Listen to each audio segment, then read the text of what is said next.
জয় গুৰু শংকৰ। কৃষ্ণতৰ প্ৰিয় মন।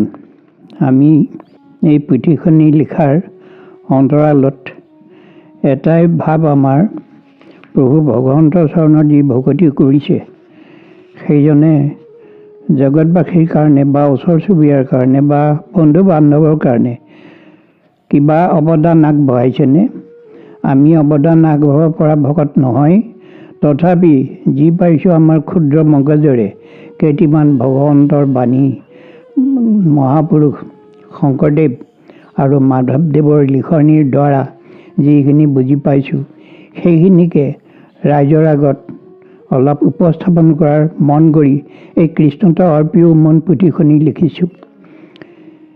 এতেকতে আপোনাসৱে পাঠক সমস্তই বা শ্ৰোতা মণ্ডলীয়ে কোনোবাখিনিত অজানিত যদি দোষো হয়, আমি অনুৰোধ কৰিছোঁ তেৰা সমস্তই লিখকৰ প্ৰথম লিখনি বুলি দোষ মাৰ্জনা কৰি নিজ গুণে মৰীখন কৰি আমাক আগলৈকে তেৰা সমস্তৰ প্ৰতি লিখিবলৈ ধাৱমান হ'বৰ কাৰণে প্ৰথমবাৰ ক্ষমা কৰি যাব আৰু কষ্ট কৰি পুথিখনি পঢ়িলে আমি নথৈ আনন্দ বোধ কৰিম। কৃষ্ণতৰ প্ৰিয় মন হৈছে কৃষ্ণৰ প্ৰতি ধাৱমান হৈ যাৰ কৃষ্ণৰ প্ৰতি মনটো সদা সৰ্বদা নিবেদিত হৈ থাকে, আকৃষ্ট হৈ থাকে, তাৰেই কৃষ্ণতৰ প্ৰিয় মন কথাটো খাপ খাই বুলি আমি লিখিছোঁ। কিন্তু যিখিনি কথা ইয়াত লিখিছোঁ সেই কথাখিনি মূলতঃ ভাগৱত কেন্দ্ৰিক আৰু সেই ভাগৱতৰ পৰাই বহুতবোৰ কথা আমি আনিছোঁ আৰু মহাভাগৱতৰ পৰাই আহিছে কীৰ্তন দশম, ঘোষা, এই তিনি পুথি। তাৰোপৰি আৰু অন্যৰ দ্বাৰা লিখিত শাস্ত্ৰও আছে আমাৰ ইয়াত, সেইখিনি পিছত কোৱা হ'ব।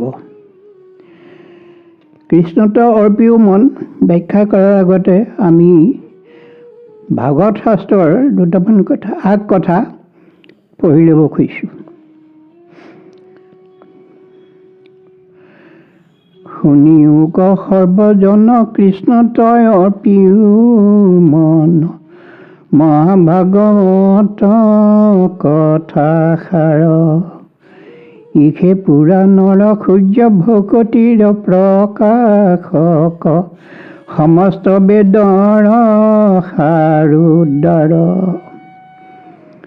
এতিয়া ইয়াৰ কথাটোৱে হৈছে মহাভাগৱত শাস্ত্ৰত যিখিনি কথা প্ৰকাশ পাইছে সেইখিনি গোটেইখিনি কৃষ্ণকেন্দ্ৰিকেই। তত্ত্ব কথাখিনি হ'ল কৃষ্ণকেন্দ্ৰিক আৰু ইয়াৰ সংগতি ধৰিয়ে আমি প্ৰভু ভগৱন্তৰ গুণগান কিছুমান লিখিছোঁ। এই মহাভাগৱতৰ পৰাই যিখিনি গৈছে, অৰ্থাৎ কীৰ্তনো হৈছে, দশমো হৈছে, ঘোষাও হৈছে আৰু ৰত্নাৱলী শাস্ত্ৰখন বাহিৰৰ পৰা আহিছে, বিষ্ণুপুৰী সন্ন্যাসী, সেইখনো মাজে মাজে আমি কিছু লিখিছোঁ। আৰু যি কি নহওক, প্ৰথম আমাৰ লিখকৰ দুআষাৰ। ৩-৪ বছৰমানেই হ'ল আমাৰ গৃহৰ নামঘৰতেই হওক বা ৰাজহুৱা নামঘৰতেই হওক, শাস্ত্ৰ ভাগৱতৰ পদৰ শব্দাৰ্থ আৰু তাৰ ব্যাখ্যা কৰোঁতে অন্তৰাত্মাত অনুভৱ হয় দুজনা মহাপুৰুষে অসম তথা ভাৰতবাসীৰ কাৰণে কিমান যে ত্যাগ কৰি তেৰাশবৰ জীৱনজোৰা পৰিশ্ৰমৰ অন্তত আমাৰ প্ৰয়োজন হোৱা প্ৰায় সমস্ত সম্ভাৰ দি তেৰাশবৰ সৃষ্টিৰাজিৰে আমাক জাকত জিলিকা কৰি গ'ল। আজি আমাৰ ভাৱ হয়, আমাৰ দুজনা মহাপুৰুষক আমি যথাযোগ্য আসনত বহুৱাব পাৰিছোঁনে? তেৰাসমস্তৰ সৃষ্টিৰাজিক অসম তথা ভাৰতবৰ্ষত বিলাই দিব পাৰিছোঁনে? এইখিনিতে আজি মনত পৰে আমাৰ দুজনা মহাপুৰুষৰ দ্বাৰা ৰচিত 4 শাস্ত্ৰ, কীৰ্তন দশম, ঘোষা, ৰত্নাৱলীৰ উপৰিও গুৰুজনাৰ ভক্তি ৰত্নাকৰ, ভক্তি প্ৰদীপ আদি বহুবোৰ শাস্ত্ৰৰ পৰা ধৰ্মীয় তত্ত্ব, ভাষা সাহিত্য, গীত মাত, নাটক, সংস্কৃতিৰ পুনৰ প্ৰচাৰ প্ৰসাৰ কাৰ্যত আমাৰ সকলোৰে পৰিচিত ৰসৰাজ লক্ষ্মীনাথ বেজবৰুৱাদেৱৰ কৃতিত্ব কম নহয়। তেখেতৰ কলিকতাত থকা দিনত জোনাকী, বাঁহী আদি আলোচনী আৰু অভাউষা অৰ্থাৎ অসমীয়া ভাষা উন্নতি সাধনী সভাৰ গুৰি ধৰি যিমানখিনি অসমীয়া ভাষা সাহিত্যৰ প্ৰচাৰ আৰু প্ৰসাৰ কৰিছিল, প্ৰায় গোটেইবিলাকেই শংকৰ মাধৱৰ লিখনিৰ ভিত্তিত বুলি ক'ব পাৰি। এই বিষয়ে বহল কৰি লিখিবলৈ মনত আশা পুহি ৰখা হ'ল। আমাৰ নিজৰ কথা কিছুমান যিবিলাক অব্যক্ত হৈ ৰ'ল, সেইবিলাক পৰৱৰ্তী প্ৰকাশলৈ থৈ অন্য কথালৈ আহোঁ। শংকৰদেৱক এজন ব্যক্তিয়ে প্ৰশ্ন কৰিছিল, আপুনি আমাৰ গুৰু, আপোনাৰ গুৰু কোন? উত্তৰত গুৰুজনে কৈছিল, এই জগতখনেই আমাৰ গুৰু। জ্ঞান মাৰ্গ আৰু হৰি ভকতি কৰাজনৰ পাৰ্থক্যটো ওলাই পৰিছে ইয়াতেই।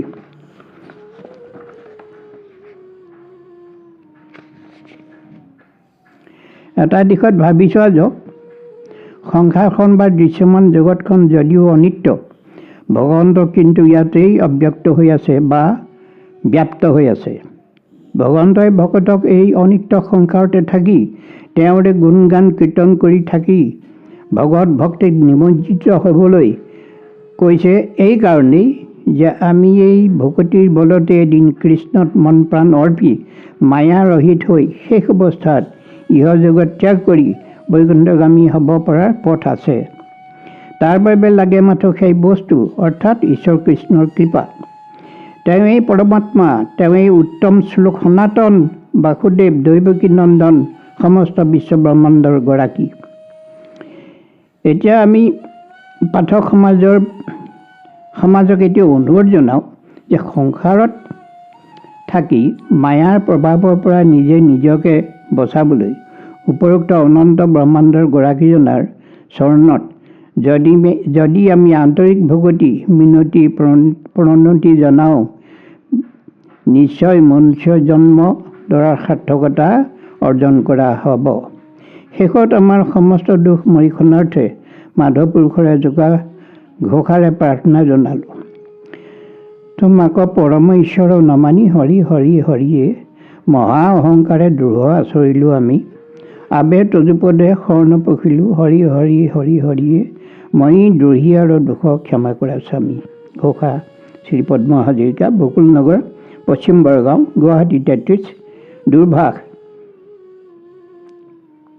9864115773। আকৌ কৈছোঁ 9864115773। এতিয়া লিখনিলৈ আহোঁ। কৃষ্ণত অৰ্পিও মন। জয়গুৰু শংকৰ। ঈশ্বৰৰ সৃষ্টিৰ চাৰিমুঠি প্ৰাণীৰ ভিতৰত উৰণ বুৰণ গজন ভ্ৰমণ মানুহেই সকলোতকৈ শ্ৰেষ্ঠ প্ৰাণী। কাৰণ জৈৱিক চেতনা আৰু অনুভূতিৰ দ্বাৰা নিজৰ মন প্ৰাণ আৰু সেইটোৰ পৰা উদ্ভৱ হোৱা মানসিক আৰু শাৰীৰিক জ্ঞানৰ সৎব্যৱহাৰ মানুহৰ বাহিৰে অন্য প্ৰাণীয়ে কৰিব নাজানে। মগজুৰ চিন্তা শক্তিৰে এই জগতখনৰ সৃষ্টিকৰ্তা, ইয়াৰ স্থিতি আৰু লয়ৰ হেতু পৰম কাৰণ নাৰায়ণ আৰু সেই একেজনেই সৰ্বশক্তিমান বুলি ঠাৱৰ কৰিব পাৰি। সকলোৰে মূলতে গৰাকী হৈ অনন্ত আৰু বিচিত্ৰ কৰ্মবিলাক কৰি জীৱশ্ৰেষ্ঠ মানুহক যুগে যুগে দেখুৱাই আহিছে, যাতে সেইজন সৃষ্টিকৰ্তাৰ বিষয়ে ভাবিব পাৰে, তেওঁৰ গুণ গাব পাৰে বা প্ৰশংসা কৰিব পাৰে। সৃষ্টিকৰ্তা বা ভগৱানৰ অস্তিত্ব উপলব্ধি কৰিব পৰাজনে জীৱনকালত ভগৱানৰ ভক্ত হৈ মনুষ্য জীৱন সাৰ্থক কৰিব পাৰে। যিসকল দুৰ্ভগীয়া সেইসকলে জীৱনটো ধৰি পৃথিৱীত কৰণীয় একোকে নকৰি অবাবত এই ঠাই দখল কৰি ইতৰ প্ৰাণীৰ সদৃশ হৈ ক্ষুধা তৃষ্ণা মৈথুনতে থাকি জীৱনটোৰ পৰিসমাপ্তি ঘটায়। আকৌ তৃতীয় স্বামীয়ে সমস্ত জীৱৰ প্ৰতি দয়াভাৱ ৰাখি কৰণীয় কামবিলাক কৰি গৈ থাকি সৎভাৱে জীৱন যাপন কৰি সৎভাৱৰ ভগৱানৰ ভকতি কৰি তেওঁৰ প্ৰচাৰ প্ৰসাৰৰ দ্বাৰা পৰৱৰ্তী কাললৈ সময়বালিত খোজ ৰাখি যায়। আৰু এচাম মানুহে সাধাৰণ পৰ্যায়ৰ পৰা গৈ সাধাৰণ ৰূপতে মানুহৰ কৰ্ম কৰি জগতৰ উপকাৰ সাধন কৰি নাম ৰাখি যায়, যেনে মহাত্মা গান্ধী, ভক্ত তুকাৰাম, বিনোবা ভাবে ইত্যাদি। মহাপুৰুষসকলৰ বিষয়ে আলোচনা কৰা হোৱা নাই ব্ৰেকেটত।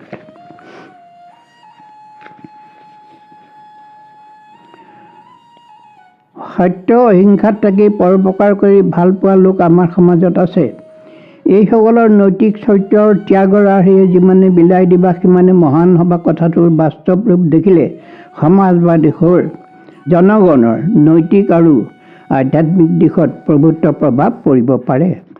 অসাধাৰণ ব্যক্তিত্বৰ লোকসকল সাধাৰণতে নৈতিক আৰু আধ্যাত্মিক দিশত অটল হৈ থাকে। মায়া মমতাৰ মাজত থাকিও সেইসকলে পৰিস্থিতি মানি লৈ ভগৱানৰ ওচৰত আন্তৰিক দাস্যতা স্বীকাৰ কৰি প্ৰশান্তি অনুভৱ কৰে। কাৰণ ভগৱানক সৰ্বশক্তিমান বুলি ভাবি লোৱাৰ পিছত ব্যক্তিৰ নিজৰ ক্ষমতা, ঐশ্বৰ্য, বিভূতি, গুণ, গৰিমাৰ বিশেষত্ব আৰু অহংকাৰ নাইকিয়া হয়। সত্য সনাতন পৰমেশ্বৰৰ উপলব্ধি হ'লে অহং মম ভাৱ প্ৰায় নোহোৱা হৈ যায়। আত্মলঘিমা ক্ৰমান্বয়ে বাঢ়ি গৈ থাকোঁতে মনুষ্য জীৱন ধাৰণৰ সাৰ্থকতাও সিমানে বাঢ়ি গৈ থাকে। উপৰোক্ত আলোচ্য বিষয়কেইটাৰ আওতাৰ ভিতৰত যিসকল ব্যক্তি জীৱন ধাৰণ কৰি আছে বা আছিল সেই সকলোৱে সাৰ্থকতা লাভ কৰিছে বুলি ধাৰণা হয়।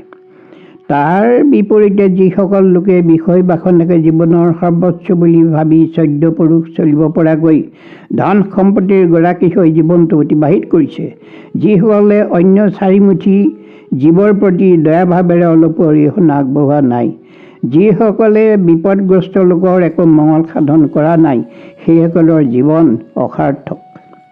আমি মানৱ জাতিৰ শ্ৰেষ্ঠতা বুজাবলৈ গৈ অন্য জীৱবিলাকৰ জীৱন ধাৰণ পদ্ধতিক তুচ্ছ জ্ঞান কৰি সেইবিলাকৰ ওপৰত হিংসা হত্যা চলাই থাকিলে ভগৱানৰ ওচৰত নিশ্চয় অপৰাধী হ'ম আৰু ইহকাল বা পৰকালত বিচাৰৰ সন্মুখীন হ'ব লাগিব, কিয়নো দুখত দণ্ড ভুগিবই লাগিব।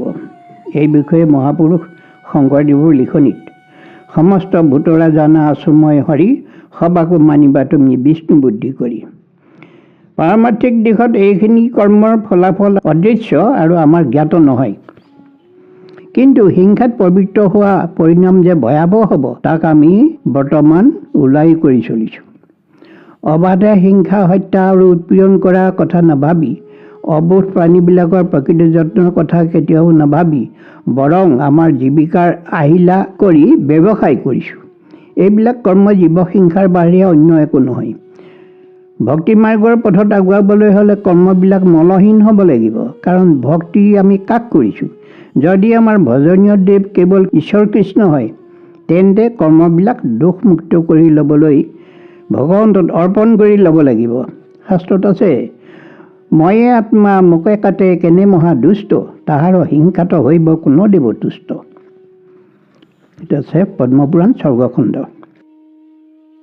মানুহৰ দোষটো ঢাকি ৰাখিলেও অহংকাৰ থকাজনে অহংকাৰ ঢাকি ৰাখিব নোৱাৰে। কথাই কথাই নিজৰ বা পৰিয়ালৰ বা আত্মীয় স্বজনৰ গুণ গাবলৈ ধৰিবই আৰু তেতিয়াই তেওঁৰ পৰিচয় ওলাই পৰে।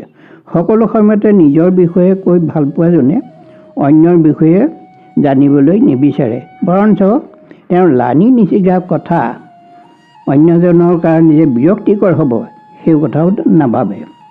সাধাৰণতে দেখা যায় সেই স্বভাৱৰ লোক অজিন পাঠকীত পৰিণত হয়। অৱশ্যে কিছুমান দোষ আমি আওকাণ কৰিবওলগীয়া হয়। দুখৰ কথা ক'বলৈ যাওঁতে গুণৰ কথাও ক'ব লাগিব, নক'লে অধমতে থাকি যায়। মাধৱদেৱৰ এজোকা ঘোষাৰ কথাৰে, অধমে কেৱলে দুখ লৱায় মধ্যমে গুণ দুখ লৱে কৰিয়া বিচাৰ, উত্তমে কেৱল গুণ লৱায় উত্তম উত্তমে অল্প গুণ কৰয় বিস্তাৰ। ঘোষাৰ 131 সৰবাৰ। অৰ্থাৎ অধমে কেৱল আনৰ দোষ দেখে, মধ্যমে দোষ গুণ দুটাৰ ভালটো বিচাৰি লয়, উত্তমে কেৱল গুণহে দেখে আৰু উত্তমতকৈ উত্তমজনে অলপ গুণকে বিস্তাৰ কৰি লয়। দোষ গুণৰ কথা চিন্তা কৰাৰ আগতে আমি আমাৰ নিজৰ কাৰ্যক্ৰমণিকাৰ বিশ্লেষণ কৰিব লাগিব।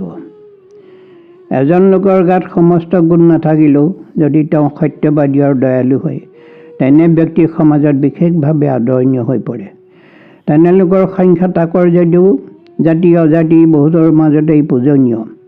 সৰলতা আৰু সততাৰ দ্বাৰা নিজকে প্ৰতিষ্ঠা কৰিব পৰাটো জীৱনৰ এটা বিশেষত্ব বুলি গণ্য কৰিব পাৰি। ত্যাগ আৰু অহিংসাৰ দ্বাৰাও মানুহ মহান হ'ব পাৰে।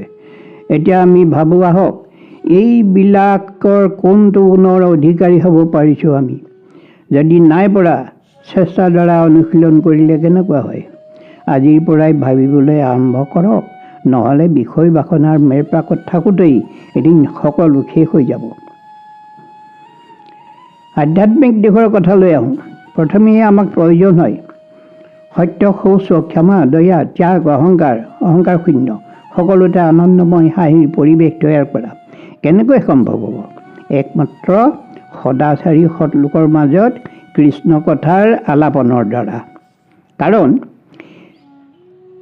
নামঘোষাত আছে, কৃষ হেন শব্দ এইটো পৃথিৱী বাচক ভৈল ন আনন্দত প্ৰৱৰ্তয়। দৌৰিও এক পদ বৈলে পৰম ব্ৰহ্ম ৰূপ কৃষ্ণ নাম আনন্দক মাত্ৰ কয়। অৰ্থাৎ কৃষ্ণ শব্দৰে অৰ্থই হৈছে পৃথিৱীৰ আনন্দ। সেইকাৰণে তেওঁ সদানন্দ, পৰমানন্দ, স্বৰূপানন্দ, হৃদয়ানন্দ, নিত্যানন্দ, নিজানন্দ আদি। ভগৱন্তৰ ভকতক য'ত দেখা যায় বা তেওঁৰ লীলাকৰ্মবিলাকৰ য'ত আলোচনা হয়, সেই পৰিৱেশ সদায় আনন্দমুখৰ হয়। কলিযুগত মলমতী মনুষ্যৰ সুখৰ সাগৰখনত অৱগাহন কৰিবলৈ হ'লে নিকা মন প্ৰাণ আৰু একেশ্বৰবাদৰ চিন্তাৰ প্ৰয়োজন। আন্তৰিকতা আৰু শ্ৰদ্ধা সহকাৰে আগবাঢ়িলে ভগৱন্তে কৃপা কৰিব বুলি আমাৰ বিশ্বাস হয়। তলত উল্লেখ কৰা পংক্তিটো চাওকচোন কি বুজাইছে। ভগৱন্ত ভক্তিযুক্ত পুৰুষৰ আত্মবোধ মাধৱৰ প্ৰসাদে মিলয়। কৃষ্ণৰ কৃপাৰ দেৱে গুচৰি সংসাৰ ভয়, এই মানে গীতাৰ নিৰ্ণয়। নামঘোষা 620। যিসকলে ভগৱন্তৰ ভক্তিত জড়িত হৈ আছে, সেইসকলৰ আত্মবোধ বা জ্ঞান ভগৱন্তৰ কৃপাতহে হয় আৰু সংসাৰ বন্ধনৰ ভয় দূৰ হয়। সংসাৰ বন্ধনৰ ভয়নো কি? আমাৰ জীৱনত ঘটা অনেক দুখ পাপ আৰু তাৰ পৰা পৰিত্ৰাণৰ উপায়ৰ কথা ভাবি বৃদ্ধ বয়সত মানসিক কষ্টত ভোগা। ভগৱন্তত ভক্তি হ'লে সমস্ত দুখ পাপৰ পৰা পৰিত্ৰাণ পায়। আৰু যদি সময় থাকোঁতেই ভগৱন্তক নভজে, তেন্তে সংসাৰ বন্ধনৰ পৰা মুক্ত হ'ব নোৱাৰে। মুক্ত নহ'লে পৃথিৱীলৈ আয়াজাত চলি থাকিব। তাকে কোৱা হয়, যেন জোকৰে তৃণ পালে এৰে আন তৃণ। উদাহৰণস্বৰূপে অৰ্জুনৰ যুদ্ধৰ সময়ত হোৱা সংসাৰ বন্ধনৰ ভয়ত নিজৰ গাণ্ডীৱ ধনু হাতৰ পৰা পেলাই দিয়া কথাটোলৈ মন কৰকচোন। মনৰ ভয় দূৰ কৰিবলৈ ভগৱন্তই কৈছিল এই অমোঘ বাণীটো, সৰ্বধৰ্মান পৰিত্যাজ্য মামেকং শৰণং ব্ৰজ অহং তং সৰ্ব পাপেভ্যো মোক্ষয়িষ্যামি মা শুচঃ। অৰ্থাৎ সংসাৰত ঘটা সকলো দুখ পাপ মোচন কৰি মোক্ষ প্ৰাপ্ত কৰাব পৰাজন হ'ল একমাত্ৰ ঈশ্বৰ কৃষ্ণ। কৰ্মত বিঘিনি, জ্ঞানত অসহায়, ভক্তিত ভগৱন্ত থাকন্ত সদায়। নামঘোষা। গীতাত কোনো কোনো ক্ষেত্ৰত কৰ্মৰ মাৰ্গটো নিন্দিত হৈছে। ইয়াত সদায় বিঘিনি থাকে। জ্ঞানত অসহায়, কাৰণ এটা নিৰ্দিষ্ট বিন্দুলৈহে জ্ঞান মাৰ্গীসকল আগুৱাব পাৰে। যদি মহাযোগীজনে ব্ৰহ্মচিন্তে হৰিনাম নলয়, তেন্তে সেইজনৰো পতন আছে। তলত উল্লেখ কৰা পদটিলৈ চকু ফুৰাওক। মহাযোগীগণো ব্ৰহ্মচিন্তে যদি হৰিৰ নাম নলবই, সিও ভ্ৰষ্ট হৈয়া সংসাৰত পৰৈ চাৰিবেদে হেন কবই। কীৰ্তন অজামিল পক্ষত। তেনেহ'লে কোনজন ব্যক্তি ভ্ৰষ্ট নোহোৱাকৈ ইহৰলোকত সুখে সংসাৰ তৰি মুক্তিপ্ৰাপ্ত হৈ বৈকুণ্ঠ গমন হ'ব পাৰে? ইয়াৰো উত্তৰ চাওক। কেৱল ভকতি পুৰুষকতাৰে সহায় কাকো নাচাবে, জ্ঞানে কৰ্মে তবে তাৰিতে নাপাৰে ভকতি নাপাবে যাবে। নামঘোষা 200। একান্ত ভক্ত হ'ব পৰাটো সাধাৰণ কথা নহয়। অল্পতে প্ৰাণ যোৱাজনৰো চেষ্টা বা অনুশীলন অথলে নাযায়। উদাহৰণস্বৰূপে খটাং ৰজাই মাত্ৰ 2 দণ্ড ভকতি কৰি গতি পাইছিল। প্ৰশ্ন হয়, যদি 2 দণ্ড ভকতি কৰিয়ে গতি পাব পাৰি, তেন্তে জীৱনজোৰা ভকতি কৰি থাকিব লাগে কিয়? ইয়াৰ কাৰণ আছে। খটাং ৰজাই দেৱতাসকলক স্বৰ্গত ৰক্ষণাবেক্ষণ দি আছিল, কিছুদিনৰ পিছত দেৱতাসকলে নিষ্কণ্টক বুলি ভাবি এটা ভাল দিনত ৰজাক বিদায় দিবলৈ গৈ সুধিলে, হে ৰাজন, তোমাৰ সহায় লৈয়ে আমি অতদিন নিৰাপদে কটাব পাৰিলোঁ। বিদায় মুহূৰ্তত এতিয়া তোমাক কি বৰ দিওঁ কোৱা। লগে লগে ৰজাই প্ৰশ্ন কৰিলে, হে দেৱলোক, মোক এটা কথা কওকচোন, মইনো আৰু কিমান দিন জীয়াই থাকিম। দেৱতাসকলে চাই দেখিলে যে ৰজা মাত্ৰ আৰু 2 দণ্ডহে জীয়াই থাকিব। কথাটো জানি খটাং ৰজাই বেগাই পৃথিৱীলৈ আহি হৰিভক্তি সাধন মাৰ্গত লাগি গ'ল। সেই সময়খিনিত অন্য কোনো কথা চিন্তা নকৰি তেওঁ হৰিৰ চৰণত মন প্ৰাণ অৰ্পি বৈকুণ্ঠগামী হ'ল। প্ৰায় একে আন এটা কাহিনী এনেধৰণৰ। অজামিল নামৰ এজন ব্ৰাহ্মণ পূৰ্বজন্মত শুদ্ধ সদাচাৰী ব্ৰাহ্মণ আছিল। পৰজন্মত তেওঁ ভক্তি, আচাৰ বিচাৰ, নীতি নিয়ম সকলো জলাঞ্জলি দি এজনী বেশ্যাৰ লগত বাস কৰিবলৈ ল'লে। সেই বেশ্যাৰ গৰ্ভত 10টি পুত্ৰ সন্তানৰ জন্ম হ'ল। কনিষ্ঠ সন্তানটিৰ নাম নাৰায়ণ ৰাখিলে। বৃদ্ধ অৱস্থাত মৰমৰ পুত্ৰ নাৰায়ণৰ নামেই বেছিকৈ লৈছিল তেওঁ। অজামিলৰ জীৱনকাল শেষ হৈ অহাত তেওঁক এদিন যমদূত কেইজনমান আহি শয্যাত থকা অৱস্থাতে ধৰি বান্ধি যম ৰজাৰ ওচৰলৈ নিবলৈ লওঁতে অজামিলে ভয়তে সৰু পুতেক নাৰায়ণক আহো নাৰায়ণ বুলি চিঞৰোতে বৈকুণ্ঠৰ পৰা চাৰিসিদ্ধ আহি যমদূতকেইটাক চৰ ভুকু দি খেদাই অজামিলৰ জীৱাত্মাটো বৈকুণ্ঠলৈ লৈ গ'ল। ভগৱানৰ নামৰ মহিমাৰে অজামিলে গতি পালে। সেয়ে মাধৱদেৱে নামঘোষাত কৈছে, কলিৰ মনুষ্য ভৈল ধৰ্মহীন পাপৰ সাগৰত মজি হেন পাপী হ'ব কৃষ্ণ গুণ গায়া তৰায় কৃষ্ণক ভজি। নামঘোষা 385। আমাৰ পৰম গুৰু কৃপালু শংকৰদেৱে সমস্ত মানৱ জাতিলৈ দিয়া উপদেশটো ভালকৈ আলোকপাত কৰকচোন। তলত হ'ব, উবা নৰলোক হৰি ভজিওক ধৰাইটো উপদেশ, এৰা আল জাল জীৱা কতকাল জৰা ভৈল পৰবেশ। সমস্ত শাস্ত্ৰৰ সাৰ বেদ বেদান্তৰ তত্ত্ব, কৃষ্ণকে পৰম ইষ্টদেৱ, ভজই যাক ব্ৰহ্মা হৰে, কোননো পামৰ নৰে, নকৰিবে আশিতাংক ক্ষেপ। ভাগৱত। সকলো শাস্ত্ৰৰ সাৰ আৰু বেদ বেদান্তৰ তত্ত্ব একমাত্ৰ কৃষ্ণতে, যাক ব্ৰহ্মা শিৱয়ো ভজনা কৰে, সেইজনকে ভজিবলৈ ভাগৱতে আমাক পথৰ সন্ধান দি গৈছে। উপৰোক্ত আধ্যাত্মিক কথাবিলাকৰ আঁত ধৰি মোৰ চাকৰি জীৱনৰ বিভিন্ন চাক্ষুষ দৃশ্যাৱলী আৰু সৰ্বসাধাৰণৰ জীৱন পদ্ধতিৰ বিষয়ে কিছু কথা লিখাটো অপ্ৰাসংগিক নহয় বুলি ভাবিলোঁ। চাকৰিত থকা কালত আমাৰ কেন্দ্ৰীয় চৰকাৰৰ অডিট ডিপাৰ্টমেণ্টত প্ৰায়ে টুৰ কৰিবলগীয়া হৈছিল।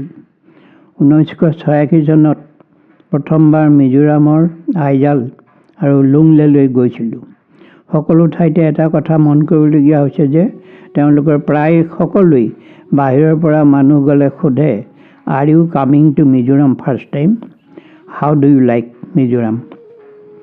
আপুনি মিজোৰামলৈ প্ৰথমবাৰ আহিছেনে? কেনেকুৱা পাইছে মিজোৰামত? প্ৰশ্ন দুটাত জাতীয়তা আৰু দেশপ্ৰেমৰ ভাৱ লুকাই আছে। আমি ভাল লাগিছে বুলি কোৱাই উভয়ৰে সন্তোষজনক হ'ব, সেইদৰেই কোৱা হ'ল। মিজোৰামৰ জলবায়ু ভাল, নাতিশীতোষ্ণ, অতি গৰম বা অতি ঠাণ্ডা নহয়।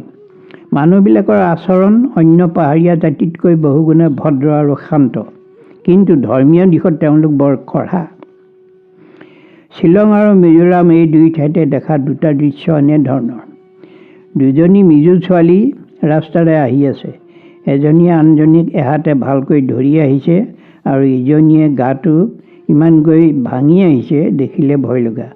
মুখ ৰঙা চিঙা পৰি কষ্টত কোনোমতে আহি থকা যেন দেখা গৈছে। অৱশ হৈ ৰাস্তাৰ ইফালে সিফালে পৰি যোৱাৰ দৰে হৈছে। অন্য এদিন শ্বিলঙত দেখিলেও ঠিক একেধৰণৰ দৃশ্য। খাচীয়া এজন আৰু মিজো এজনক কথাটো সুধিলোঁ। উত্তৰত তেওঁলোক দুয়োজনে একে কথাকে ক'লে যে চাৰ্চৰ পৰা আহোঁতে কোনো ছোৱালীৰ তেনে অৱস্থা হয়। এইটো লালপাৰ ওচৰত অজানিতে হোৱা অপৰাধৰ কাৰণ। Lalpa is God in Mizo, Ublei is God in Khasi, God Jehovah in English. যিহেতু এইসকল লোকে খ্ৰীষ্টান ধৰ্ম সকলো ধৰ্মৰ ওপৰত বুলি দাবী কৰে, এই ক্ষেত্ৰত যুক্তি দৰ্শাবলৈ আমাৰো মন যায়, কিন্তু পৰিৱেশ বিনষ্ট হোৱাৰ ভয়ত আমি একো মতামত নিদি নিৰ্বিকাৰ হৈ নিজৰ কামত মন দিবলৈ ধৰোঁ। অৱশ্যে কথাটোত ৰিলিজিয়াছ ইনটলাৰেঞ্চো থাকিব পাৰে। মিজোৰামৰ লুংলে বুলি অন্য এখন জিলালৈ কেইবাবাৰো গৈছোঁ। শিলচৰৰ পৰা আইজালৈ দূৰত্ব প্ৰায় 140 কিলোমিটাৰ। তাৰ পৰা লুংলেলৈ 235 কিলোমিটাৰ। তাৰ পৰা চাইহা অৰ্থাৎ বাৰ্মাৰ সীমান্তলৈ 80-90 কিলোমিটাৰমান হ'ব। ৰাস্তাবোৰ ঠেক আৰু ওখ ওখ পাহাৰৰ মাজে মাজে যাব লাগে। বাছেৰে খুব কম বেগত যাবলগীয়া হয়, নহ'লে অঘটন ঘটিব পাৰে। সেইকাৰণে সময় অলপ বেছিকৈ লয়। মিজো লোকৰ আৰু এটা বৰ ভাল কথা দেখিলোঁ। এদিন গধূলি এজন চিনাকি বন্ধু সদৃশ ব্যক্তিৰ ঘৰলৈ বুলি গৈ ঘৰটো মই বিচাৰি উলিয়াব নোৱাৰি বাটত পোৱা মানুহ এজনক বন্ধুজনৰ নামটো কোৱাত তেওঁ মোক দেখুৱাই দিবলৈ প্ৰায় 2 ফাৰ্লং ৰাস্তা উভতি যাবলগীয়া হ'ল। মই তেওঁৰ আন্তৰিকতা দেখি তেওঁক কৃতজ্ঞতা জনাই বন্ধুজনৰ ঘৰ পাইহে আশ্বস্ত হৈ পৰিলোঁ। আমাৰ অসমীয়া নাগৰিকে কিন্তু সিমানখিনি সহায় কৰিবলৈ নিজে আগবাঢ়ি নাহে। আইজলত আমি 3জন এখন বঙালী হোটেলত আছিলোঁ 20 দিনমান। আমাৰ ৰুমৰ কাষতে এঘৰ আৰু অলপ দূৰত বহু কেইজন মানুহ থাকে। গধূলি হ'লে গৃহৰ ল'ৰা ছোৱালীয়ে প্ৰাৰ্থনা কৰে নিজৰ নিজৰ নামঘৰ বা তেনে এটা ৰুমত। কিন্তু মিজোবিলাকৰ চাৰ্চৰ বাহিৰে বেলেগ ঠাই নাই। বোধহয় সেইকাৰণেই সন্ধ্যা হ'লেই এঘৰ দুঘৰকৈ প্ৰায় সকলো ঘৰৰ ল'ৰা ছোৱালী ঘৰৰ বাহিৰলৈ ওলাই প্ৰাৰ্থনা কৰে। কেইমিনিটমান পিছত প্ৰাৰ্থনা কৰি চিঞৰত গগন ফলা হয়। মোৰ ৰুমৰ কাষতে হোৱাৰ কাৰণে মই সকলো কথা গম পাওঁ। মাজে মাজে 2-এটা শব্দ বুজি পাওঁ। যিহেতু লালপাগ শব্দটোৰ অৰ্থ ভগৱান বুলি জানো, সেইকাৰণেই তেওঁলোকে প্ৰাৰ্থনা কৰাটো নিশ্চয় বুলি ধৰি ল'লোঁ। কিন্তু খঙত কাজিয়া কৰাৰ নিচিনা চিঞৰ বাখৰ অন্য খ্ৰীষ্টানৰ মাজত দেখা পোৱা নাই। হয়তো লালপাৰ কিবা খোজে তেওঁলোকে, বা নিজকে লালপাৰ লগত একাত্ম ভাৱত সংযোগ স্থাপন কৰিব পাৰিছে, আৱেগত অন্তৰ বিগলিত হৈছে, মাজে মাজে কান্দোনত ভাগি পৰা যেন লাগে। এই কথাটো আমাৰ চিৰা মাতাৰ ক্ষেত্ৰত হৈছিল। হয়তো আমাৰ বহুতে জানে আহোম ৰজাৰ দিনত হোৱা সেই চোৰাংচোৱাৰ নিশা চুপ লোৱা কাহিনীবিলাক। গধূলি মাধৱদেৱৰ ওচৰত ভকতসকলে নাম কীৰ্তন আদি কৰা কথা কেইজনমান ক্ষুদ্ৰ আৰু বামুণে গম পাই আহোম ৰজাক বেয়াকৈ লগালে যে মাধৱে হোম যজ্ঞ নামানে, পূজা পাতল নকৰে, গতিকে দেশত অমংগলে দেখা দিলেও ৰজাৰ বেয়া দিন আহিব। গতিকে স্বৰ্গদেউ ইয়াৰ উচিত ব্যৱস্থা কৰিব লাগে। কথাটো শুনি ৰজাই চোৰাংচোৱা লগাই কথাটোৰ সত্যাসত্য বিচাৰ কৰিবৰ কাৰণে ঠিক কৰিলে। ইফালে ভকতৰ ভিতৰত কথাটো জনাজাত হ'ল। গতিকে মাধৱদেৱে সেই বহাতে সকলো ভকতকে ক'লে যে ঠিক আছে, আমিও আজিৰ পৰা যজ্ঞ আৰম্ভ কৰিম। যজ্ঞৰ আৰ্হিত তেওঁলোকে মাধৱদেৱে লগাই দিয়া মতে ওম নমো যজ্ঞেশ্বৰ মাধৱ মাধৱ বুলি চিঞৰি চিঞৰি গাবলৈ ধৰিলে। ৰজাৰ চোৰাংচোৱাই যজ্ঞ বুলি ভাবি ৰজাক সেইমতে কথাটো জনোৱাত বিশেষ একো বিঘিনি নহ'ল। কিন্তু চিৰা মাতাৰ গাত বিসংগতিয়ে দেখা দিলে। মই ইমান দিনে মাধৱৰ নাম কিয় লোৱা নাছিলোঁ বুলি মাটিত পৰি বাগৰি বাগৰি কান্দিবলৈ ধৰিলে। কোনেও সান্তনা দিব পৰা নাই। এজনে মাধৱদেৱক শ্ৰীৰামৰ কিয় এনে হৈছে বুলি সোধাত মাধৱদেৱে উত্তৰত ক'লে, শ্ৰীৰামৰ একো হোৱা নাই, তেওঁ জীৱন্ত মুকুট। তেতিয়া কথাটো সকলোৱে অনুধাৱন কৰিলে। জীৱন্ত মুকুট কথাটোৰ অৰ্থ হৈছে যিজন নিষ্পাপ লোক, জীয়াই থাকোঁতে তেওঁ দূষণীয় অপৰাধ বা পাপ কৰা নাই, তেওঁ জীয়াই থাকোঁতেই মুক্ত হ'ব পাৰে, অৰ্থাৎ মুক্তি লাভ কৰিব পাৰে। তেতিয়া কথাটো সকলোৱে অনুধাৱন কৰিলে। আমি নেদেখাবিলাকে মাধৱদেৱৰ কথাকে গ্ৰহণযোগ্য বুলি ভাবি ল'ব লাগিব।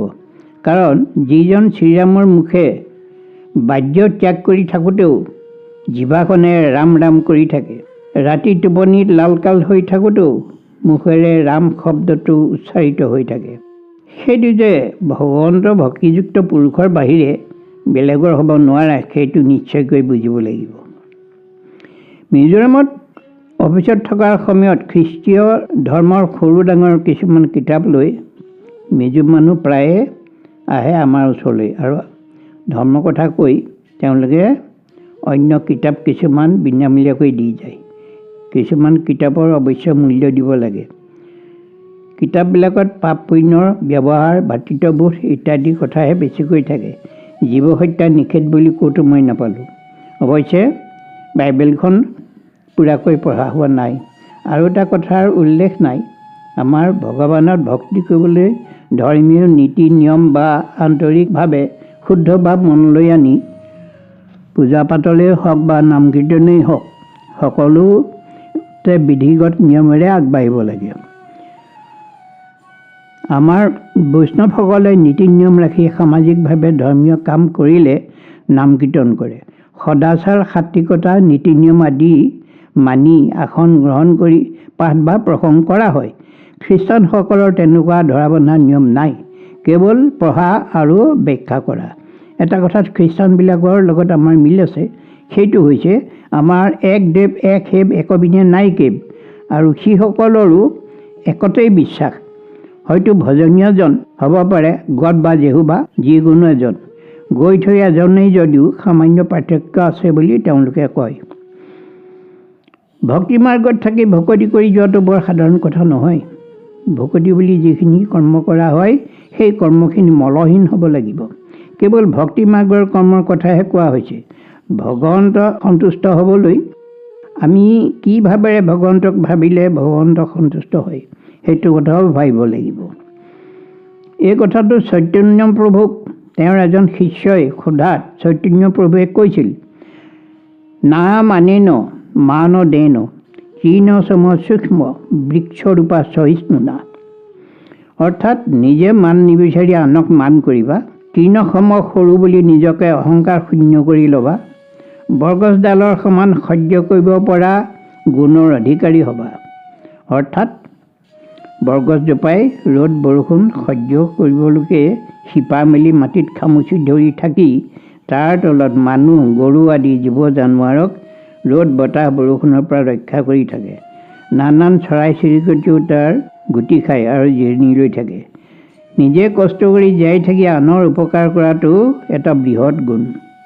গতিকে যতদূৰ সম্ভৱ হয় উপৰোক্ত গুণবিলাক ভক্তি মাৰ্গৰ অন্তৰ্ভুক্ত কৰি ল'ব পাৰিলে ভকতিৰ সহায়ক হয়। সত্য শৌচ ক্ষমাত সকলো জীৱৰ প্ৰতি দয়াৰ ভাৱ পোষণ কৰি জীৱন নিৰ্বাহ কৰি থাকিব পৰাটো ধৰ্মৰ পথত থকাৰ দৰেই হয়। কিন্তু ৰাম নামৰ বিনে জীৱৰ গতি মুকতি নাই। বৈষ্ণৱ ধৰ্ম বা এখন হৰিনাম ধৰ্মৰ কথা ক'বলৈ হ'লে পৃষ্ঠা বাহুল্য হোৱাৰ পৰা সংযত হৈ চমুকৈ আৰম্ভ কৰি বিশেষ কথাবিলাকহে আলোচনা কৰা হওক। ভক্তিপথৰ সন্ধান। গীতা শাস্ত্ৰৰ মতে ঈশ্বৰ চিন্তাৰ যোগ্য কেৱল মনুষ্য তনু। নামঘোষাটো মহাপুৰুষ মাধৱদেৱে হৰি ভক্তি কৰিবলৈ যোগ্য বুলি কেৱল মনুষ্য জাতিৰ কথাকে কৈছে। যিহেতু মনুষ্যৰ বাহিৰে অন্য জাতিবিলাকৰ মানসিক ভাৱধাৰা, চিন্তা শক্তি বা জ্ঞানৰ অভাৱ, কেৱল ক্ষুধা তৃষ্ণা মৈথুনতে ৰত হৈ থাকে। দাস্য ভকতি শাস্ত্ৰজ্ঞ আৰু শাস্ত্ৰৰচক, গীতিকাৰ, নাট্যকাৰ, সুগায়ক, সুকবি, প্ৰত্যুৎপন্নমতী মহাপুৰুষ মাধৱদেৱৰ নামঘোষা পুথিখনি হৰি ভক্তি মাৰ্গৰ তাত্ত্বিক শাস্ত্ৰ। এই শাস্ত্ৰৰ ভক্তি ৰসেৰে উপচি পৰা শব্দ, সুৰ, ধ্বনি, সেৱা সুখ, ভকতৰ মুখে পোৱা সন্ধ্যা প্ৰাৰ্থনা শুনিলে অসমৰ প্ৰায় সকলো লোকৰ মন প্ৰাণ জোৰ পৰি যায়। ভক্তি মাৰ্গৰ দিশত আগবাঢ়িবলৈ হ'লে প্ৰথমে মহাপুৰুষ দুজনৰ জীৱনচৰিত পঢ়ি ভকতৰ স্পৰ্শ বা সং ল'ব লাগে। ভকতৰ সং কিয় প্ৰায় ল'ব লাগে? গুৰুজনৰ উপদেশ চাওক। শুনা সভাসদ পদ যুগুতি বচন, হৰি ভকতিৰ আদি জানিবা শ্ৰৱণ, মহন্তৰ মুখে কথা শুনা প্ৰথমত, তেবে সে পুৰুষে পাইবা ভকতিৰ তত্ত্ব, কথা শুনিলেহে গুছে মনৰ সংশয়, কৃষ্ণ ৰসে আঁতৰতি তেবে সে বাৰয়, জানি হৰি কথা শুনা মহন্তৰ মুখে, বোলা ৰাম ৰাম তেবে তৰিবা সুখে। কৃষ্ণ কীৰ্তন। গতিকে মহন্তৰ মুখে বা ভকতৰ মুখে প্ৰথমে আদি কথাবিলাক শুনিব লাগিব। তাৰপিছত প্ৰসংগ প্ৰণালী শিকি ভগৱন্তৰ চৰণত সেৱা জনাই নাম গাব লাগিব। এয়াই শ্ৰৱণ কীৰ্তন। কেৱল নাম ল'লেই নহ'ব, নামত শৰণ ল'ব লাগিব। শৰণৰ বাক্য ল'বলৈ শ্ৰীমন্ত শংকৰদেৱ সংঘৰ নিয়ম অনুসৰি এজন শৰণ সদস্য নিয়োগ কৰিব লাগিব আৰু কেইজনমান ভকতে একেলগে শৰণ ল'ব লাগিব। শৰণৰ বাক্যবিলাক লিখি লৈ মুখস্থ কৰিব লাগিব। তাৰপিছত নিতৌ শৰণৰ বাক্য নামঘৰ বা ঘৰৰ গুৰু সেৱা কৰা ঠাইত গাব লাগিব। শৰণৰ ঠিক আগতে গুৰু পৰিচয় কৰোৱা হ'ব এজন শৰণ সদস্যৰ দ্বাৰা। গুৰু পৰিচয় কৰোঁতেই 4 বস্তুক জানিব লাগিব। এইবিলাক কথা আঁতিগুৰি মাৰি জানি ল'ব লাগিব সেই নিৰ্দিষ্ট শৰণ সদস্য বা অভিজ্ঞ ভকতজনৰ দ্বাৰা। ইয়াকে কয় একশৰণ, অৰ্থাৎ এজন কৃষ্ণদেৱত শৰণ লোৱা আৰু এবাৰেই শৰণ লোৱা। এক দেৱ এক সেৱ একবিধে নাই কেৱ। জ্ঞান বিজ্ঞান তদং ৰহস্যৰ বিষয়েও জানিব লাগিব। লাহে লাহে ভক্তিমূলক কথাবিলাক অধ্যয়ন কৰি যাব লাগিব। 4 শাস্ত্ৰ, কীৰ্তন, দশম, ঘোষা, ৰত্নাৱলী এই 4 বিধি 4 বেদৰ ঠাইত বুলি অভিহিত কৰা হৈছে। 4 বেদনো কি? ঋক, যজুৰ, সাম, অথৰ্ব। যিহেতু এতিয়া বেদৰ যুগ নাই, কলি যুগত কেৱল ৰাম নামেই সাৰ, সেইকাৰণে 4 শাস্ত্ৰ দুজনা মহাপুৰুষে লিখি ৰাখিছে আমাৰবিলাকৰ কাৰণে। কীৰ্তন, দশম, ঘোষা, ৰত্নাৱলী ভাগৱতৰ পৰাই আহিছে। তাৰোপৰি তেৰাসকলৰ লিখনিৰ মাধ্যমেৰে ধৰ্ম, ভাষা, সাহিত্য, সংস্কৃতিৰ মেট মৰা সম্ভাৰ দি অসমৰ জনগণক জাতীয় পৰিচয়েৰে প্ৰাণ প্ৰতিষ্ঠা কৰি সমাজৰ অন্ধবিশ্বাসবোৰ নস্যাৎ কৰি পোহৰ বিলাই গৈছে। আমি এই মহৎ উপহাৰখিনিৰ মূল্যাংকন কৰি জগতত বিলাই দিব লাগে। কাৰণ মহাপুৰুষজনাই অসম, ভাৰত তথা গোটেই জগতৰ মনুষ্যৰ কাৰণে এই ব্যাখ্যা দি গৈছে।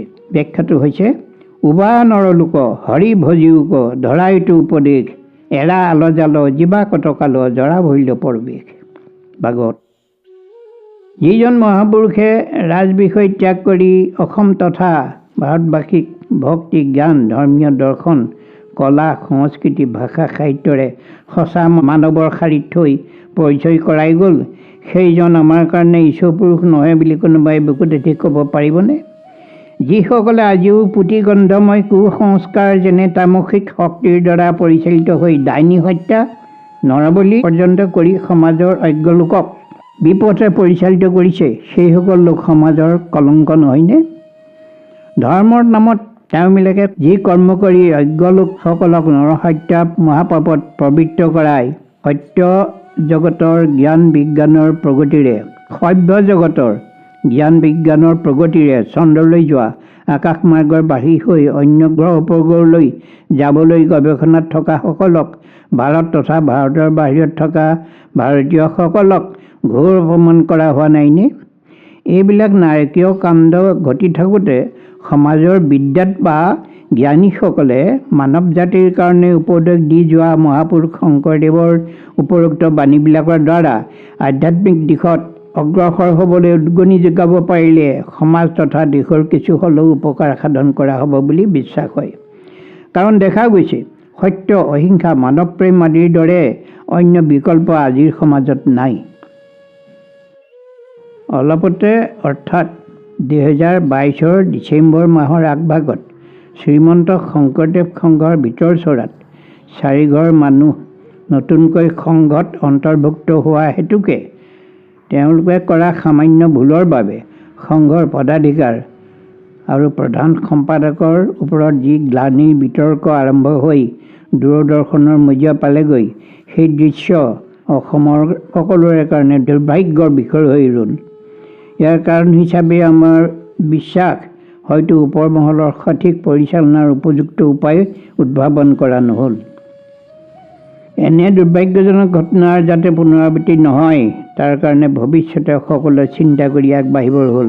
নহ'লে গুৰুজনে দি যোৱা বিশাল লিখনিৰ গ্ৰন্থবিলাক আৰু তেৰাৰ জীৱনজোৰা পৰিশ্ৰম অথলে যাব। এখন হৰিনাম ধৰ্মটো কেতিয়াবা দুৰ্ঘৰ মায়াৰ অপাৰ সংসাৰখনে অহেতুক বেমেজালিৰ সৃষ্টি কৰি ভকতক লতিঘটি কৰে।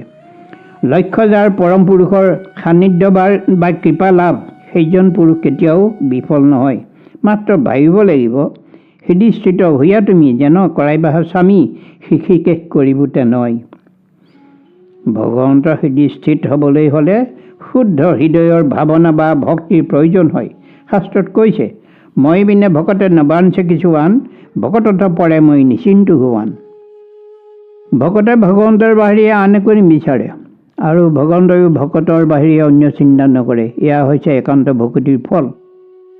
পৰহিলে যাৰ চিত্তে চৰণ কৃষ্ণৰ, হৈয়ে দূৰ তাৰ দুখ ছয় নিৰন্তৰ। সিটো কৃষ্ণ চৰণক নাজানে তাৱত, বৈষ্ণৱৰ পদৰেনো নলৱে তাৱত। অনুমাত্ৰ কৃষ্ণ বিনে সাৰ নাহি যাৰ, কৰা অভিষেক পদৰেনো তাসম্বাৰ। ভক্তি ৰত্নাৱলী।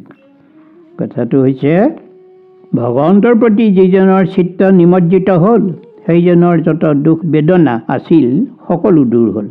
যেতিয়ালৈকে বৈষ্ণৱৰ পদৰেনো ক্ষীৰত নলয়, তেতিয়ালৈকে সেইজনে কৃষ্ণৰ চৰণ যুগল চিনিব নোৱাৰে। কৃষ্ণৰ বাহিৰে কিঞ্চিতো কাৰোৰ প্ৰতি ভ্ৰক্ষেপ বা আগ্ৰহ নাই যিজনৰ, সেইজনৰ পদৰেনো ক্ষীৰত লোৱাৰ যোগ্য। আমি যদ্যপি নৱবিধ ভকতি মাধৱৰ, শ্ৰৱণ কীৰ্তন এটি তাত শ্ৰেষ্ঠতৰ। ভকতি নবিধ যদিও তাত শ্ৰেষ্ঠ হৈছে শ্ৰৱণ আৰু কীৰ্তন। নবিধ ভকতিৰ ভিতৰত শ্ৰৱণ কীৰ্তনেই শ্ৰেষ্ঠ। গতিকে যোগধৰ্ম হৰি কীৰ্তন কৰি থাকিলেই গতিমুক্তি হয়। আকৌ প্ৰশ্ন হয়, ভগৱন্তই জানো সকলোকে কৃপা কৰে? যিসকলে প্ৰাৰব্ধ কৰ্ম কৰি পুণ্য আৰ্জি থৈছে, সেইসকলে ইহ জগতত হৰি ভজি নিজৰ গতি সাধন কৰিব পাৰিব। অৱশ্যে ভগৱন্তৰে সৃষ্টি মায়াত থকা লোকেই সংখ্যাত বেছি হ'ব লাগিব, নহ'লে বৈকুণ্ঠৰ 5খন ঠাইত সৰহ সংখ্যক লোক থকাৰ ঠাই নহ'ব। তাৰোপৰি ভক্তি অনুযায়ী ভগৱন্ত প্ৰভুৰ কৃপা লাগিব। এটা মাত্ৰ সিদ্ধান্ত ল'ব লাগিব, যিহেতু সকলো ধৰ্মৰ ওপৰে বসীয়া ৰহাই হৰি নাম, সেইটোৱেই ভকতিৰ ৰাজমাৰ্গ আৰু আমি কেতিয়াও ৰাজমাৰ্গ এৰি উপমাৰ্গত খোজ দিব নালাগিব। তলৰ ঘোষাকেই যুগত গুৰুধৰ্মৰ বিষয়ে এটেক আছে। কলিত কীৰ্তন যিটো কৰে হৰি নাম, তাৰ আৰ আচৰিবে নাথাকিল কাম। নাহিকে কলিত ধৰ্ম কীৰ্তনৰ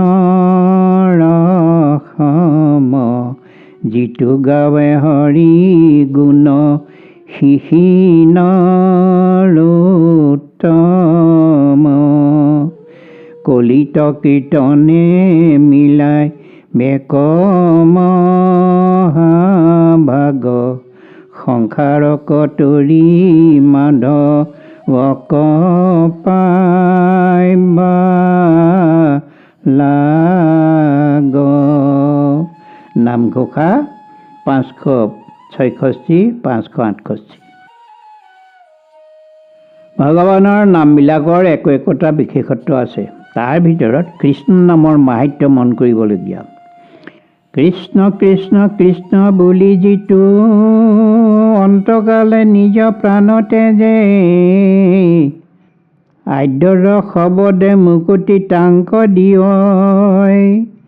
আকৌ আৰু কিবা দিব বুলি আৰু দুই পদে লজ্জা হৈয়া, ঋণী ভৈলো বুলি দমায়া মাথা থাক। নামঘোষা 640। অন্তিম মুহূৰ্তত ভগৱানৰ নাম কৃষ্ণ কৃষ্ণ কৃষ্ণ এই 3বাৰ উচ্চাৰণ কৰি যিজনে এই পৃথিৱী এৰে, তেওঁ প্ৰথমবাৰ কৃষ্ণ নাম লওঁতেই মুক্তিপ্ৰাপ্ত হয়। পিছৰ 2বাৰ কৃষ্ণ নাম লওঁতে ভগৱানে তেওঁক আৰু কিবা দিম বুলি ভাবিও একো দিব নোৱাৰি ভকতৰ প্ৰতি ঋণীহে হ'লো বুলি ভগৱন্ত প্ৰভুৱে লজ্জাহে অনুভৱ কৰি থাকিলে। মুক্তিপ্ৰাপ্ত হৈ বৈকুণ্ঠগামী হোৱাজন নিশ্চয় ভকতেই হ'ব লাগিব, নহ'লে পূৰ্বৰ নাম লোৱাৰ অভ্যাস নাথাকিলে শেষ মুহূৰ্তত 3বাৰকৈ ভগৱানৰ নাম উচ্চাৰণ কৰাটো সম্ভৱ নহ'লহেঁতেন। কাৰণ নামত ৰাপ নথকা লোকক আমি দেখিছোঁ, তেওঁলোকৰ মুখত হৰিনাম উচ্চাৰিত নহয়, পুত্ৰ পৰিবাৰ আত্মীয় স্বজনৰ কথা বা কাৰ পৰা কি বয় বস্তু পাবলগীয়া থাকিল সেইবিলাকৰ কথাই ওলায়। গতিকে মুকুতিৰ কথা যেতিয়া কেৱল কৃষ্ণ নামৰ মাহাত্ম্যৰ ফলতে সম্ভৱ হয়, তেন্তে আমি আনৰ মুখত বা নিজে পঢ়োঁতে পোৱা নাম মুখত আনিবলৈ সদায়ে যত্ন কৰিব লাগে। অভ্যাস নকৰিলে কেৱল মৃত্যুৰ সময়ত নাম ল'ব পাৰিম বুলি ভাবিলে নহ'ব, তেতিয়া নাম মুখলৈ নাহিবও পাৰে। কৃষ্ণ নামৰ মাহাত্ম্যৰ কথা কৈ শেষ কৰা নাযায়, আৰু দুই এটা উদাহৰণ দিলে নিশ্চয় বেয়া নহ'ব। দিব্য সহস্ৰক নাম ৩ বাৰ পঢ়ি পায় যিটো ফল, একবাৰ কৃষ্ণ নাম উচ্চাৰণতে পায় তাক সকল। ই কি কৈছে? দিনে ৩০০০ বাৰ নাম লৈ যি ফল পোৱা যায়, এবাৰ কৃষ্ণ নাম লৈয়ে সেই সকলো ফল পোৱা যায়। নামঘোষা ২০৭। একশৰণ হৰিনাম ধৰ্মত থকা সকলোৱে প্ৰায়ে হৰিনামেই চৰ্চা কৰি থাকে। সেইসকল লোকক দেখা পাওঁ, ইজনে সিজনক বাটে পথে দেখিলে কৃষ্ণ বুলিয়েই সম্বোধন কৰে প্ৰথমে। কাৰণ যদি কেনেবাকৈ দিনটো কামত ব্যস্ত থাকোঁতে কৃষ্ণ নাম ল'বলৈ পাহৰি আছে, তেন্তে সিজনে আহি কৃষ্ণ নামেৰে একে আত্মা কৃষ্ণক সম্বোধন কৰি দিনটো বা বেলাটোৰ সময়খিনি প্ৰকৃতাৰ্থত সাৰ্থক কৰিলেহি। বিশেষতঃ মনুষ্য গণটোক যিটো নৰে বিষ্ণু বুদ্ধি কৰি সৰ্বদাই মান্য কৰে। ভাগৱত ১১। আমাৰ আগৰ প্ৰজন্মৰ দিনত জাতি বিচাৰৰ কথাত মানুহে বেছি মূল্য দিছিল, কাৰণ বিয়া সবাহবিলাকত বা উৎসৱ পাৰ্বণত একে জাতিৰ নহ'লে খোৱা লোৱা একোকে নকৰিছিল। এটা মন কৰিবলগীয়া কথা যে বৰ্তমান সমাজবিলাকত সিমান কৰা নিয়ম নাই। ইয়াৰ প্ৰথম কাৰণটো হ'ল শংকৰদেৱৰ ধৰ্মমতে ধৰ্মীয় বা ভক্তিমাৰ্গৰ বিশেষ কিছুমান নীতিৰ বাহিৰে সকলো সময়তে একেলগে সামাজিক কামবিলাক সমাধা কৰা হয়। দ্বিতীয়তে শিক্ষাৰ ক্ষেত্ৰত বৰ্তমানৰ প্ৰজন্মই যথেষ্ট আগুৱাই যাবলৈ সমৰ্থ হৈছে। মানুহৰ চিন্তাবোৰ সলনি হৈছে যুগৰ লগত খাপ খোৱাকৈ। আগৰ কিছুমান নীতি নিয়ম এতিয়া অচল বুলিয়েই ক'ব পাৰি, কাৰণ সমাজবিলাকত বৈষম্যতাৰ ঠাইত এতিয়া উন্নতিৰ হকে একত্ৰিত হৈ সামাজিক কাম কাজবিলাকত আগবাঢ়িছে। বিশেষকৈ নাগৰিক জীৱনত মানুহ এতিয়া স্বতন্ত্ৰ হৈছে। ইয়াত কোনে কেনেকৈ চলিছে বা কি উপাৰ্জন কৰিছে, ক'লৈ যায় ক'লৈ নাযায়, এইবিলাক প্ৰত্যেকৰে নিজৰ বিষয়। বিশেষকৈ ধৰ্মীয় চিন্তাধাৰাবোৰ আজিৰ মানুহৰ নিজা নিজা। কোনোৱে কাকো কোনো এটা ধৰ্ম গ্ৰহণ কৰিবলৈ জোৰ কৰিব নোৱাৰে। যদিও বৰ্তমানৰ সমাজবিলাক জ্ঞান বিজ্ঞান প্ৰযুক্তিবিদ্যা বা উচ্চ শিক্ষাৰে আগুৱাই গৈ অন্য গ্ৰহলৈও গৈছে বা অন্যান্য গ্ৰহলৈও যাবলৈ চেষ্টা কৰি আছে, হয়তো এদিন সফল হ'বগৈ, কিন্তু এটা নিৰ্দিষ্ট সীমালৈকেহে আগুৱাব পাৰিব। প্ৰাকৃতিক কাৰণবিলাকৰ যেনে সিদিনা ফেব্ৰুৱাৰী মাহতে সূৰ্যৰ পৰা এটা অগ্নিপিণ্ড ওলাই কেনিবা যোৱা যেন লাগিল। ভূমিকম্পৰ স্পৰ্শ লীলা বৰ্ণনীয়, আৰু তাৰ পৰিণাম মানৱ জাতিয়ে বেয়াকৈ ভুগি আছে যেনি তেনি। অলপতে চিৰিয়াৰ তুৰস্কৰ ভূমিকম্পত যি মৃত্যুলীলাৰ যন্ত্ৰণা মানুহে ভুগিবলগীয়া হৈছে, তাৰ আগজননী বা বিস্ফোৰণৰ আগমুহূৰ্তত যদি বিজ্ঞানৰ সহায়ত জানিব পৰা গ'লহেঁতেন, তেন্তে ইমান ধ্বংসলীলা নহ'লহেঁতেন।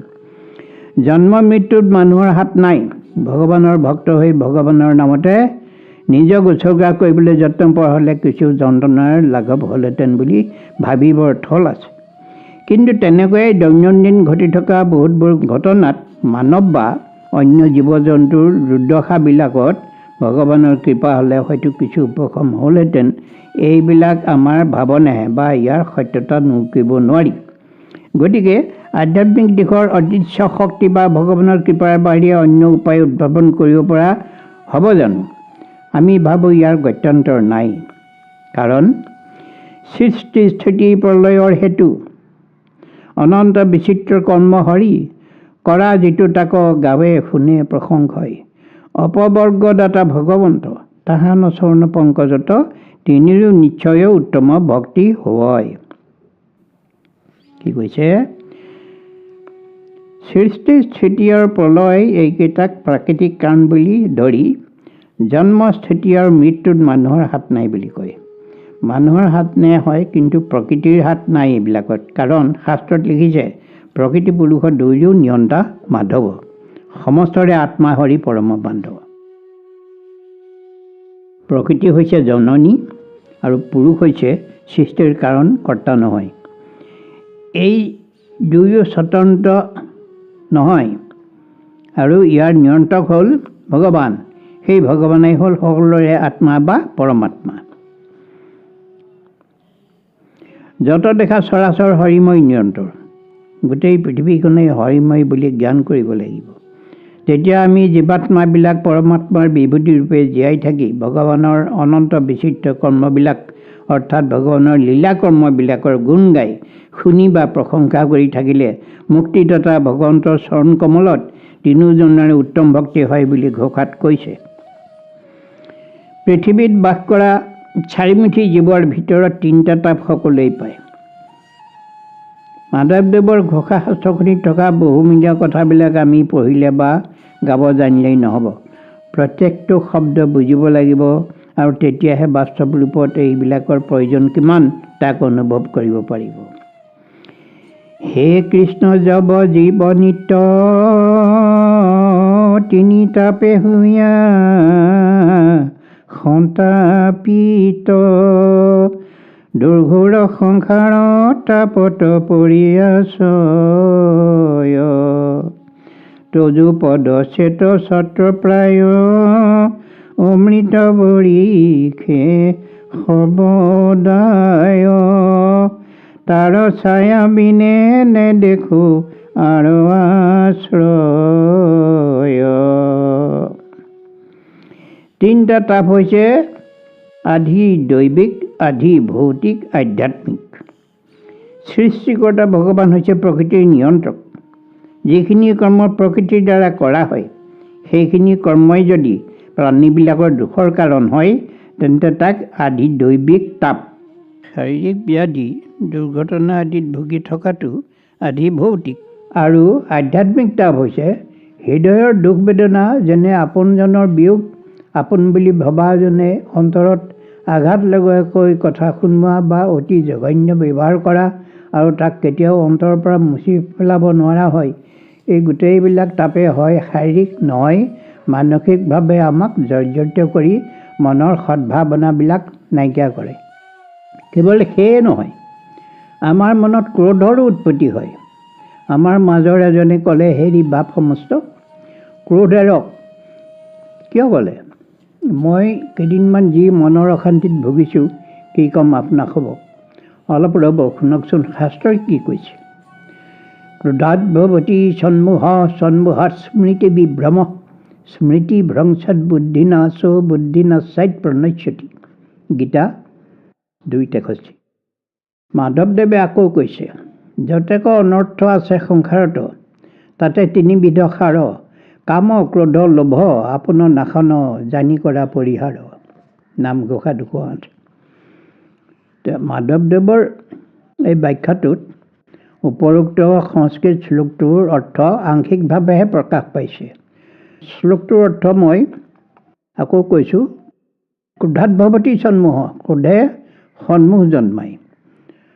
সন্মোহত স্মৃতি বিভ্ৰম, আৰু সন্মোহে স্মৃতি ভ্ৰম কৰে। স্মৃতি ভ্ৰংশাৎ বুদ্ধি নাশ, স্মৃতি যেতিয়া ধ্বংস হয় বুদ্ধি নাশ হয়। বুদ্ধি নাশাৎ প্ৰণশ্যতি, বুদ্ধি যেতিয়া নাশ হয় ধ্বংস হয় তেতিয়া। গতিকে মাধৱদেৱে কৰা অৰ্থটো হ'ল, যতেক অনৰ্থ আছে সংসাৰত তাতে তিনিবিধ সাৰ। অনৰ্থ হ'ল অমংগল, সংসাৰ তিনিবিধ। তাতে কি হ'ব? কাম ক্ৰোধ লোভ আপোনাৰ নাশন জানি কৰা পৰিহাৰ। কাম ক্ৰোধ লোভ এইখিনি মানুহে ত্যাগ কৰিব লাগে। ত্যাগ কৰিব নোৱাৰাৰ দোষত নিজেই নাশ হয় ইয়াত। গতিকে পৰিহাৰ কৰিবলৈ কৈছে। আমি কাম ক্ৰোধ লোভ মোহ এইবিলাক এতিয়া বাদ দিব পাৰিব লাগিব। খং ৰাগ অপাৰ দুখ বেদনাৰ বোজা বৈ থাকিলে নিজৰহে পদে পদে অনিষ্ট হয়। গতিকে কি কৰিব লাগিব বাৰু? গীতাত শ্ৰীকৃষ্ণই অৰ্জুনক কৈছিল, সৰ্বধৰ্মান পৰিত্যাজ্য মামেকং শৰণং ব্ৰজ। সকলো ধৰ্ম পৰিত্যাগ কৰি কেৱল মোক ভজা। অহং তাং সৰ্ব পাপেভ্যো মোক্ষয়িষ্যামি মা শুচ। কেৱল ময়েই সকলো পাপৰ পৰা তোমাক মুক্ত কৰিব পাৰিম, তুমি শোক নকৰিবা। এতিয়া ক'ব লাগিব, সৰ্বক্ৰোধানি পৰিত্যাজ্য কৃষ্ণং বন্দে পৰমানন্দং মাধৱম। আমি এই ক্ৰোধবোৰ পৰিত্যাগ কৰিব লাগে, নহ'লে ক্ৰোধৰ বশৱৰ্তী হৈ থাকিলে হৰিভক্তি সাধন মাৰ্গত মহাবাধা হ'ব। ক্ৰোধ থাকিলে পৰৰ প্ৰতি ভাল ভাৱ কেতিয়াও আনিব নোৱাৰিব। সকলোকে সমানে জ্ঞান কৰিব লাগিব।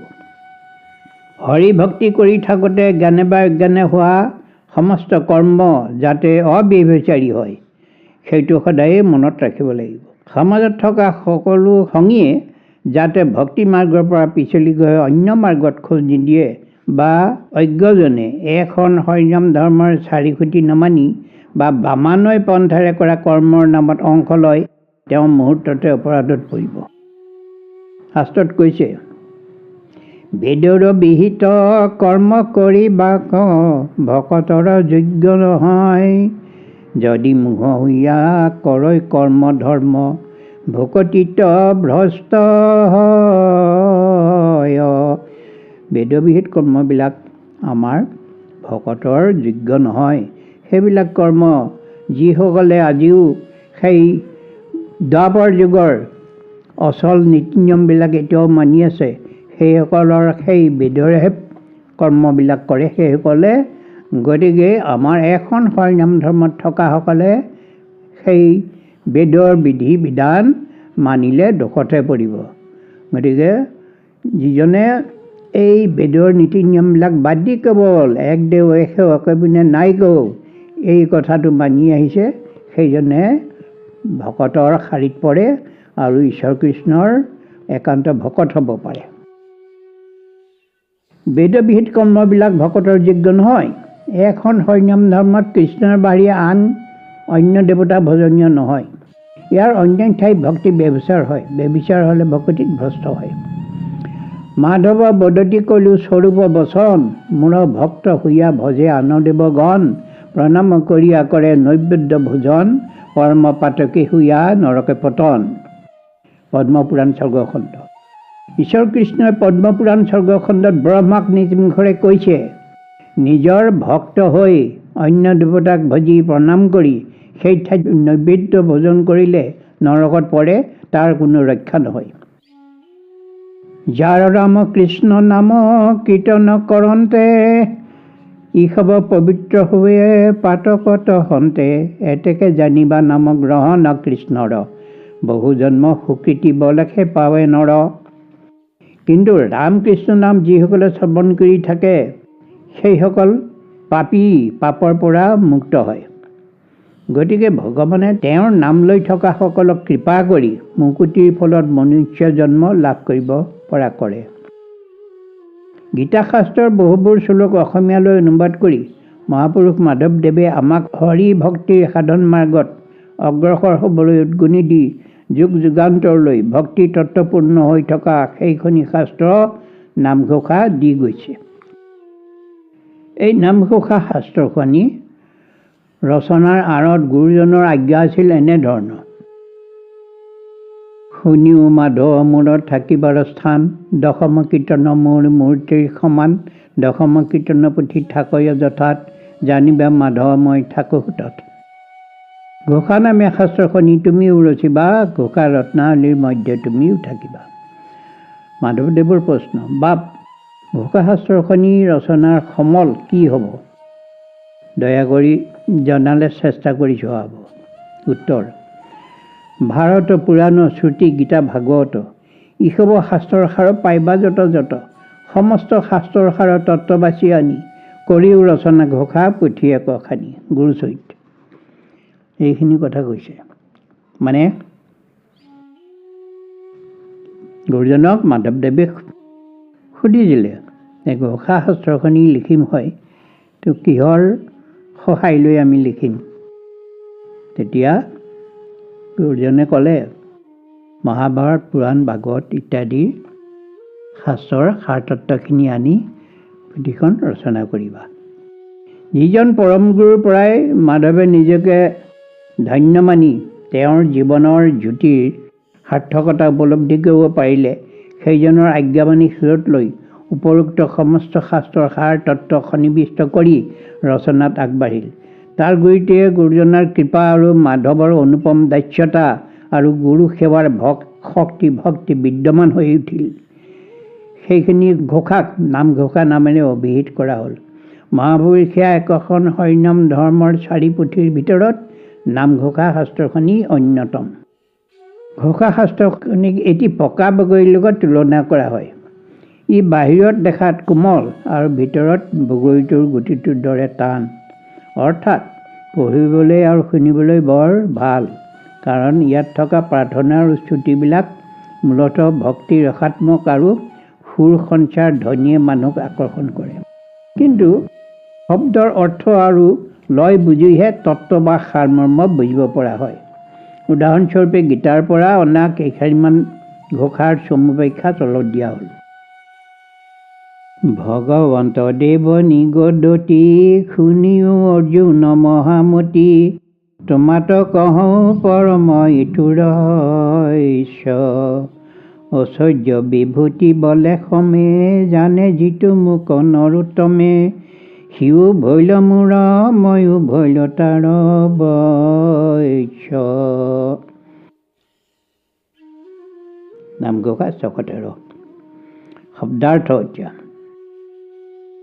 শব্দাৰ্থ নিগদতি হৈছে কৈছে, নিগদতি মানে কৈছে। ৰহস্য মানে হ'ল সাৰ তত্ত্ব। ঐশ্বৰ্য বিভূতি মানে হৈছে সম্পত্তি বিভূতি, সম্পত্তি সা সম্পত্তি। নৰোত্তম হ'ল নৰ বা মানুহৰ উত্তমজন। ব্যাখ্যা হৈছে ঐশ্বৰ্য বিভূতিৰে মহাপৰাক্ৰমী হৈও যিজন উত্তম বা শ্ৰেষ্ঠ লোকে মোৰ বিষয়ে জানে আৰু মোক ভজে, সেই মহামতী অৰ্জুন, সেইজন মোৰ বৈশ্য হ'ল আৰু ময়ো সেইজনৰ বৈশ্য হ'লোঁ। আৰু তোমাক এই পৰম ৰহস্যৰ কথা মই ক'লোঁ। এতিয়া ভাৱাৰ্থ। এই কথা ঈশ্বৰ কৃষ্ণই তেওঁৰ সখা অৰ্জুনক কোৱাৰ চলেৰে আমাৰ মনুষ্য লোকৰ প্ৰতি এই দাস্য ভক্তিৰ উদাহৰণ দাঙি ধৰিছে। সাধাৰণতে দেখা পোৱা কথাটো হৈছে ধনী মদগৰ্বী হ'লে বিষয় বাসনাৰ চিন্তাত ডুব গৈ থাকে। যিজনৰ অগাধ সা সম্পত্তি থাকে, ভগৱানৰ ভক্তি কৰিবলৈ আহৰি নাথাকে বুলি ধৰা হয়। অন্যহাতে এজন দীন দৰিদ্ৰৰ মুখত প্ৰায় ভগৱানৰ নাম শুনা যায়, যিহেতু তেওঁ অভাৱগ্ৰস্ত হৈ হিয়া বুজাই ভগৱানক খাটে, যাতে সেই অভাৱৰ ফলত হোৱা দুখ পাতলাব পৰা ভগৱানে কৃপা কৰি উদ্ধাৰ কৰে। আকৌ কোনোৱে পাণ্ডৱৰ মাতৃ কুন্তীৰ নিচিনাকৈ দুখৰ দিনকে কামনা কৰে, যাতে সদায় ভগৱানৰ মিনতি কৰি থাকি তেওঁক দেখা পায়, তেওঁৰ কথা ভাবি আনন্দ অনুভৱ কৰি থাকিব পাৰে। কিন্তু দুখত নাথাকি সদায় ধন দৌলতৰ মাজত সুখত থকাজনে ভগৱানক সেইদৰে নাভাবিবও পাৰে। তথাপিও অহংকাৰ শূন্য হৈ যিজনে ভগৱানক ভাবে, তেওঁক ভালকৈ জানে বা তেওঁৰ নাম লয়, সেইজনহে স্বাৰ্থহীন ভকত। গতিকে সেইজনক উত্তম পুৰুষৰূপে অভিহিত কৰি ভগৱানে অৰ্জুনৰ আগত প্ৰশংসা কৰিছে। কৃষ্ণ নিগদতি অৰ্জুনত দেহাদিকৈ আমি অতিক্ৰমী, হয়া আছো শুদ্ধ ব্ৰহ্মটো কৰি উত্তম। এতেকে হে জানা ইটো লোকে, বেদতো প্ৰখ্যাত হৈয়া আছে, মোৰ নাম ইটো প্ৰসিদ্ধ পুৰুষোত্তম। শব্দাৰ্থ। ব্ৰহ্ম মানে নিৰ্গুণ নিৰাকাৰ ভগৱান, আকাৰ নাই আৰু তেওঁৰ গুণত নাই। অতিক্ৰমী হৈছে জয় কৰি। পুৰুষোত্তম কাক কৈছে? পুৰুষৰ উত্তম বা সাকাৰ ভগৱান কৃষ্ণ পুৰুষোত্তম। ব্যাখ্যা। ঘোষাজোকাত ঈশ্বৰ কৃষ্ণই অৰ্জুনৰ আগত কৈছে, হে অৰ্জুন, মই মোৰ দেহটো অৰ্থাৎ সাকাৰ ৰূপটোক জয় কৰি শুদ্ধ ৰূপত ব্ৰহ্মতকৈও উত্তম হৈ আছোঁ। গতিকে তুমি জানিবা যে মৰ্তলোক আৰু বেদতো মোৰ নাম পুৰুষোত্তম বুলি প্ৰখ্যাত হৈ আছে। ভাৱাৰ্থ। মূলতঃ দেহধাৰী কৃষ্ণ আৰু ব্ৰহ্ম একেজনেই। পাৰ্থক্য হৈছে এজন দেহধাৰী ঈশ্বৰ, আনজন অৰ্থাৎ ব্ৰহ্ম নিৰ্গুণ আৰু নিৰাকাৰ ভগৱান। ভকতে ঈশ্বৰ কৃষ্ণক ভৰিৰ আঙুলিৰ তলৰ পৰা বহা চিহ্নৰ পৰা মূৰৰ মুকুটলৈকে জানে, যদিও কলিযুগত দৈহিক ৰূপত দেখা সম্ভৱ নহয়। যিজন সৰ্বব্যাপক, তেওঁৰ অপাৰ মহিমাৰ বলত স্বৰ্গ মৰ্ত্য পাতাল এই তিনিও লোকত যাৰ কৃপা আৰু কোপদৃষ্টি আছে, সেইজনেই নামঘোষাৰ গোবিন্দ গোবিন্দ গোবিন্দ গোবিন্দ গোবিন্দ ৰাম মুৰাৰী অনন্তকোটি ব্ৰহ্মাণ্ড হৰি অধিকাৰী। সেইজনকে নৰলোকে হৃদয়েৰে উপাসনা কৰে। তেওঁৰ গুণগান নাম শ্ৰৱণ কীৰ্তন কৰি আনন্দৰ জোৱাৰ তোলে যাৰ নাম লৈ মুক্তিপ্ৰাপ্ত হৈ বৈকুণ্ঠলৈ গতি কৰিব পাৰে, তেনেজন ঈশ্বৰ পুৰুষ কৃষ্ণ শুদ্ধ সত্য সনাতন হৈ বিশ্ববাসীৰ কাৰণে উত্তম পুৰুষ ৰূপে বিখ্যাত নহয়নো আৰু কোন হ'ব পাৰে। শাস্ত্ৰত আৰু কৈছে, মহাযোগীজনো ব্ৰহ্মচিন্তে যদি হৰিৰ নাম নলবৈ, সিও ভ্ৰষ্ট হৈয়া সংসাৰত পৰৈ চাৰিবেদেহে নকয়। যে আমাৰ যোগ ধৰ্মৰ কথা মতে মহাযোগীও যদি হয়, ব্ৰহ্ম তেওঁ চিন্তে, ব্ৰহ্ম সাধনা কৰে, কিন্তু হৰি নাম নলয়, সেইজনো ভ্ৰষ্ট হৈ সংসাৰতে পৰিব। এই কথাটো চাৰিবেদেই কৈছে। গতিকে যোগ ধৰ্মৰ প্ৰতি দৃষ্টি আকৰ্ষণ কৰি ঘোষাত কৈছে, যিসকল মহাযোগীয়ে সদায় ব্ৰহ্মকে চিন্তা কৰি থাকে, সেই মহাযোগীসকলেও হৰিনাম শ্ৰৱণ কীৰ্তন নকৰিলে ভ্ৰষ্ট হৈ এই সংসাৰতে তিতাপ সহ্য কৰি থাকিব লাগিব। চাৰিবেদেও এইটো সিদ্ধান্তকে দি গৈছে। কাৰণ কলিযুগত জ্ঞানে কৰ্মে তাৰিব নোৱাৰে। ভাগৱতৰ মতে হৈ একে সিদ্ধান্তকে পাওঁ আমি। চাৰিও বেদৰ মাজে হৰিয় ভকতি বাজে নাহি গতিদাতা সংসাৰত, আপুনি ঈশ্বৰ হৰি অৰ্জুনত নিষ্ঠ কৰি কহিলন্দ কৰি পাঞ্চ সত্য। ভাগৱতৰ দ্বাদশ স্কন্ধ। চাৰিবেদৰ মাজত বিচাৰিলেও হৰি ভক্তিয়েহে গতি মুক্তি দিব পাৰে বুলি ঈশ্বৰ কৃষ্ণই নিজ মুখেৰে 5 বাৰ সত্য সত্য বুলি উচ্চাৰণ কৰি প্ৰিয় সখা ভক্ত অৰ্জুনৰ আগত কৈ গৈছে। আকৌ কৈছে, তথাপি বিশ্বাস নাই আনক ভজিবি যায়, কিনো ইটো ভৈল বিপৰীত। ইমানবিলাক ভক্তি মাৰ্গৰ কথা আৰু শাস্ত্ৰৰ উদ্ধৃতি ধৰাৰ পিছতো যদি হৰিত ভকতি কৰি নিজে নিজক উদ্ধাৰ নকৰোঁ আমি, তেন্তে আমাৰ মনুষ্য জন্ম ধৰি জীৱনৰ সাৰ্থকতা যদি লাভ কৰিব নোৱাৰোঁ, তেন্তে মাধৱদেৱৰ নামঘোষাত কি কৈছে এবাৰ চোৱা যাওক। তোমাক নাজানি জড় মিছা শৰীৰক মই, প্ৰাণ প্ৰভু পীতাম্বৰে আত্মা বুলি ভৈলো সেৱাচৰ, প্ৰাণ বন্ধু কিনো মই অজ্ঞানী দুৰ্ঘোৰ হৰিয়ে। আমি এই মিছা শৰীৰটোকে জীয়াই আছোঁ, এইটোৱে সৰ্বস্ব বুলি ভাবিছোঁ, কিন্তু এইটো এই নাই।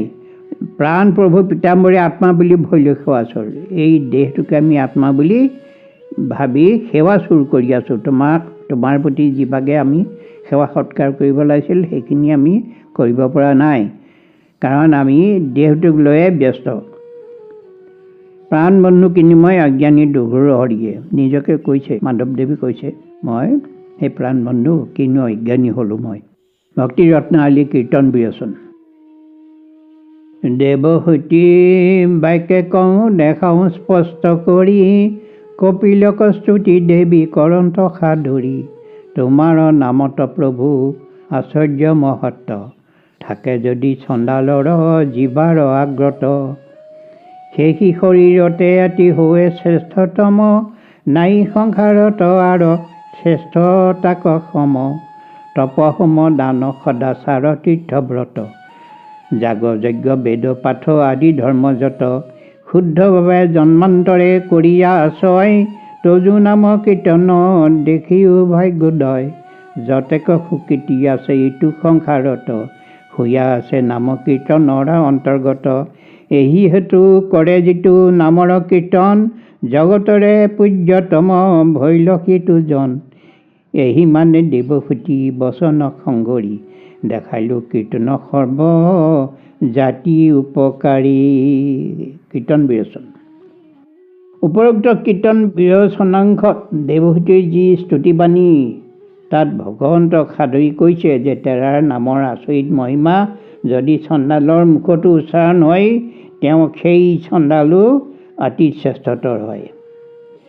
তাৰ সমান শ্ৰেষ্ঠতম সংসাৰতে বিৰল।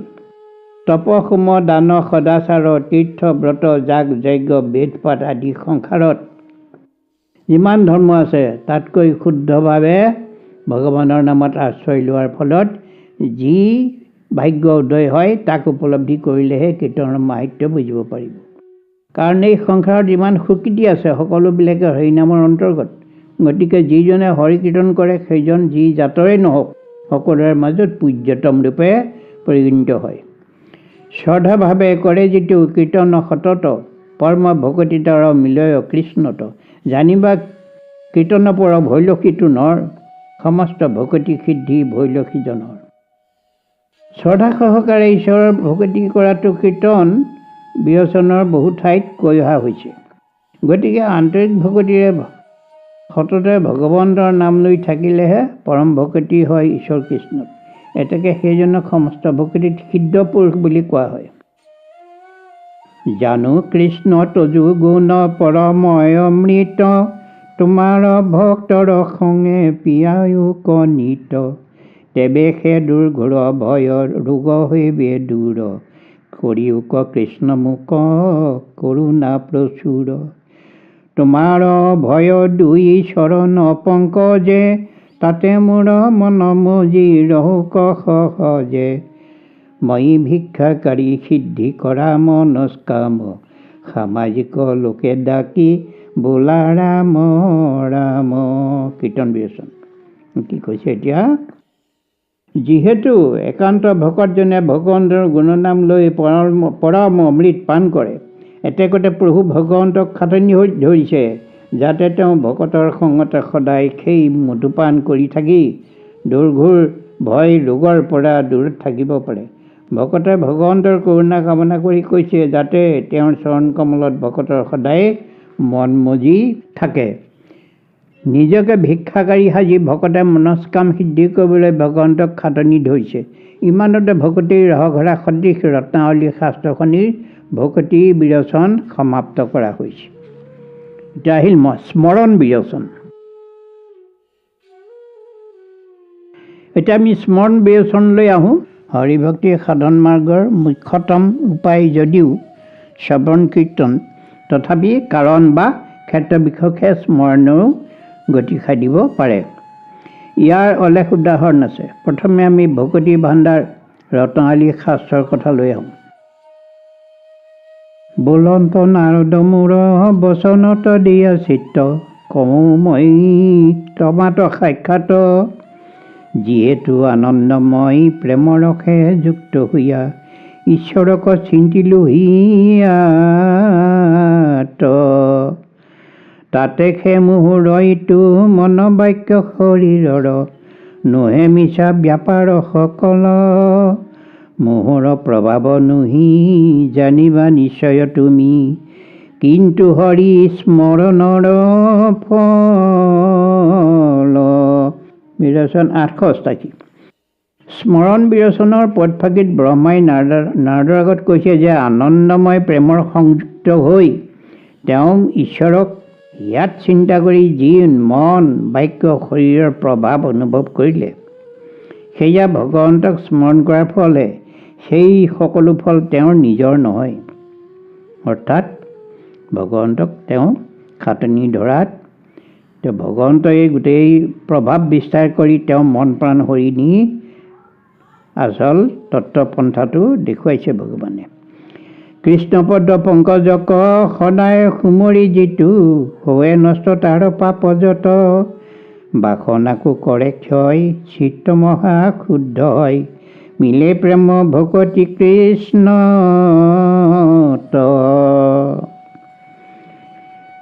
বিজ্ঞান সহিতে জ্ঞান উপজয় বিদ্যমান, বিষয়তে গুচে অভিলাষ, পৰম কল্যাণতৰ হয় কৰি স্মৰণৰ, ফলান্তৰ কৰিলো প্ৰকাশ।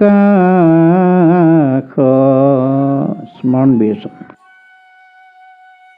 উপৰোক্ত পদ দুইফাকিৰ সহজ অৰ্থ হৈছে যে সদায় যিজনে কৃষ্ণৰ চৰণ যুগল স্মৰণ কৰে তাৰ ফলত তেওঁৰ সমস্ত পাপ নষ্ট হয়। বিষয় বাসনকো নোহোৱা কৰি চিত্ত শুদ্ধি কৰাৰ ফলত কৃষ্ণৰ প্ৰতি প্ৰেম ভকতিত নিমগ্ন হয়। অৰ্থাৎ বিষয় বাসনাত যদি আকৃষ্ট হৈ থাকে তেতিয়া কৃষ্ণৰ প্ৰতি মানুহে ইমান ধাউতি দিব নোৱাৰে বা স্বাভাৱিকতে নিদিয়ে। গতিকে বিষয় বাসনাৰ পৰা আঁতৰি ভগৱানত মনটো নিবিষ্ট কৰি থাকিলে তেতিয়া সেই লাহে লাহে গৈ প্ৰেম ভকতিত নিমগ্ন হ'বগৈ পাৰে।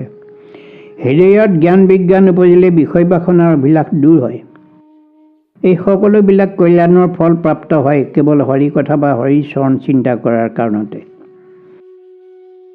কলিকৃত দুখ যত হৰন্ত সমস্ত, বিশেষে বিস্তৰ মল কলিৰ যুগত, শিৱমল খুচে হৰিৰ স্মৰণে সৰ্বথা, আনমল গুচিবে এইটো কোন কথা, হৰিস্মৰি তৰে নৰে মৃত্যুৰ সংকট, দৃষ্টান্ত হৈ শীতে এৰি অৰ্থ কৰো স্পষ্ট, যেন সুবৰ্ণৰ ধাতু মিশ্ৰমল যত, কেৱলে বহ নিষেতাক হৰয় সমস্ত। স্মৰণ বিবেচন 800। ইয়াত কি কৈছে? বিশেষকৈ কলিযুগত প্ৰায় সকলো কৰ্মতে দোষ থাকে, কিন্তু ভগৱন্তক স্মৰণ কৰি যিকোনো কৰ্ম কৰিলেও মল শুদ্ধি হয়। গতিকে আন মলবিলাকো যে গুচিব তাত কোনো সন্দেহ নাই। হৰিক স্মৰণ কৰিলে মৃত্যু ভয়ো নাথাকে। সকলো লোকেই হৰি ভজি আপোনাক তাৰিব পাৰে, আৰু হৰিক নভজিলে কি হয়? নিজে নিজক মাৰিব পাৰে। অৰ্থাৎ শাস্ত্ৰত কৈছে, আপুনি আপোনাৰ বন্ধু, আপুনি আপোনাৰ শত্ৰু, আপুনি আপোনাৰ মাৰে, হৰিক নভজি নৰে, আপুনি হয় নষ্ট, হৰি ভজি আপোনাক তাৰে। নামঘোষা 26। শ্ৰীমন্ত শংকৰ গুৰুজনাৰ বৰগীতত স্মৰণৰ ফলত ভকতৰ গতি বা মুক্তি হয় বুলি লিখাটো কেইবাঠাইতো পোৱা যায়। তাৰে প্ৰথম বৰগীতটিৰ ধ্ৰুং। জয় জয় যাদৱ জলনিধি যাদৱ ধাতা, শ্ৰুত মাত্ৰ খিলতাতা, স্মৰণে কৰয় সিদ্ধি দীনদয়া নিধি, ভকতি মুকুতি পদ দাতা। যিজন লক্ষ্মীপতি নাৰায়ণ, তেওঁৰ নাম স্মৰণ কৰা শুনা মাত্ৰকেই গোটেই বিশ্বব্ৰহ্মাণ্ডৰ ভক্তসকলক ত্ৰিতাপত পৰি থকাৰ পৰা উদ্ধাৰ কৰোঁতা আৰু দুখীজনৰ দয়াৰ আধাৰ ভকতৰ মুক্তি পদদাতা ভগৱন্ত যাদৱৰ জয় হওক। গীতটিত ভগৱন্তৰ নাম উচ্চাৰণ কৰিলেই বা স্মৰণ কৰিলেই ভগৱন্তই শুনা মাত্ৰকে ভকতি পদ প্ৰাপ্ত কৰা কথাটো উল্লেখ কৰিছে। বৰগীত ৰাগ ভাটিয়ালি ধ্ৰুং। দয়াৰ ঠাকুৰ হৰি যদুমণি ৰাম, অধমে তোমাৰ নাম ডাকে, হে কৃপা কৰা নাৰায়ণ আমাৰ চলমন, তোমাৰ চৰণে যেন থাকে, দয়াৰ ঠাকুৰ হৰি যদুমণি ৰাম, অধমে তোমাৰ নাম ডাকে। এতিয়া পদ। এক বিপ্ৰয় জামিল মন্দমতি পাপখিল, পুত্ৰ ভাৱে সুমৰিতো মাৰে,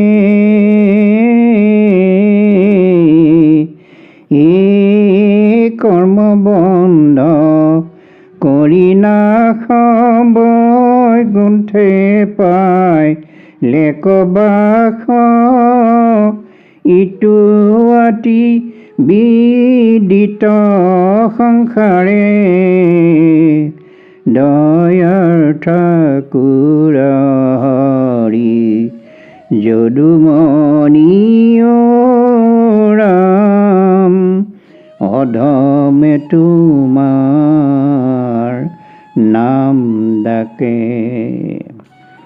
অজামিল উপাখ্যানৰ কথা আগত লিখি অহা হৈছে যদিও কৰ্মবন্ধ নাশ কৰা কথাটো উল্লেখ কৰা হোৱা নাছিল। অজামিলে আহো নাৰায়ণ বুলি মতাৰ লগে লগে বৈকুণ্ঠৰ চাৰি সিদ্ধই শুনি পৃথিৱীলৈ গতি কৰিলে আৰু যমদূতক স্বৰভুকু সোধাই অজামিলৰ আত্মাটো বৈকুণ্ঠলৈ লৈ গ'ল। মন্দমতি পাপশীল হৈও কোনোজনে যদি প্ৰাণপ্ৰায়ণৰ সময়ত ভগৱানৰ নাম উচ্চাৰণ কৰি ভগৱানক মাতে, ভগৱানে সেইজনক উদ্ধাৰ কৰি বৈকুণ্ঠগামী কৰে। যিহেতু পুত্ৰক ভগৱানৰ নাম লৈয়ে অৰ্থাৎ নাৰায়ণ নাম ত্ৰাসত চিঞৰিছিল আৰু বৈকুণ্ঠবাসী হ'লে অজামিলৰ কৰ্ম বন্ধন আৰু থাকিব নোৱাৰে। কলিযুগত সকলো ধৰ্মৰ ঠাইত কেৱল হৰিনামেই সকলোকে গতি মুক্তি প্ৰদান কৰি দুনাই পৃথিৱীলৈ অহাৰ পৰা ৰেহাই দিয়ে। এইটো এটা ডাঙৰ তত্ত্ব কথা সোমাই আছে হৰিনামৰ মাহাত্ম্যত। সেইকাৰণেই মাধৱ পুৰুষে নামঘোষাত খেদৰ অন্তৰ্গত ঘোষা লিখিছে, ভাৱক ভাই ভজ ভগৱন্তী, ভাৱক ভাই ভজ ভগৱন্ত ভক্তি ভাৱে, ভগৱন্তক ভজিয়া পৰম গতি পাৱে।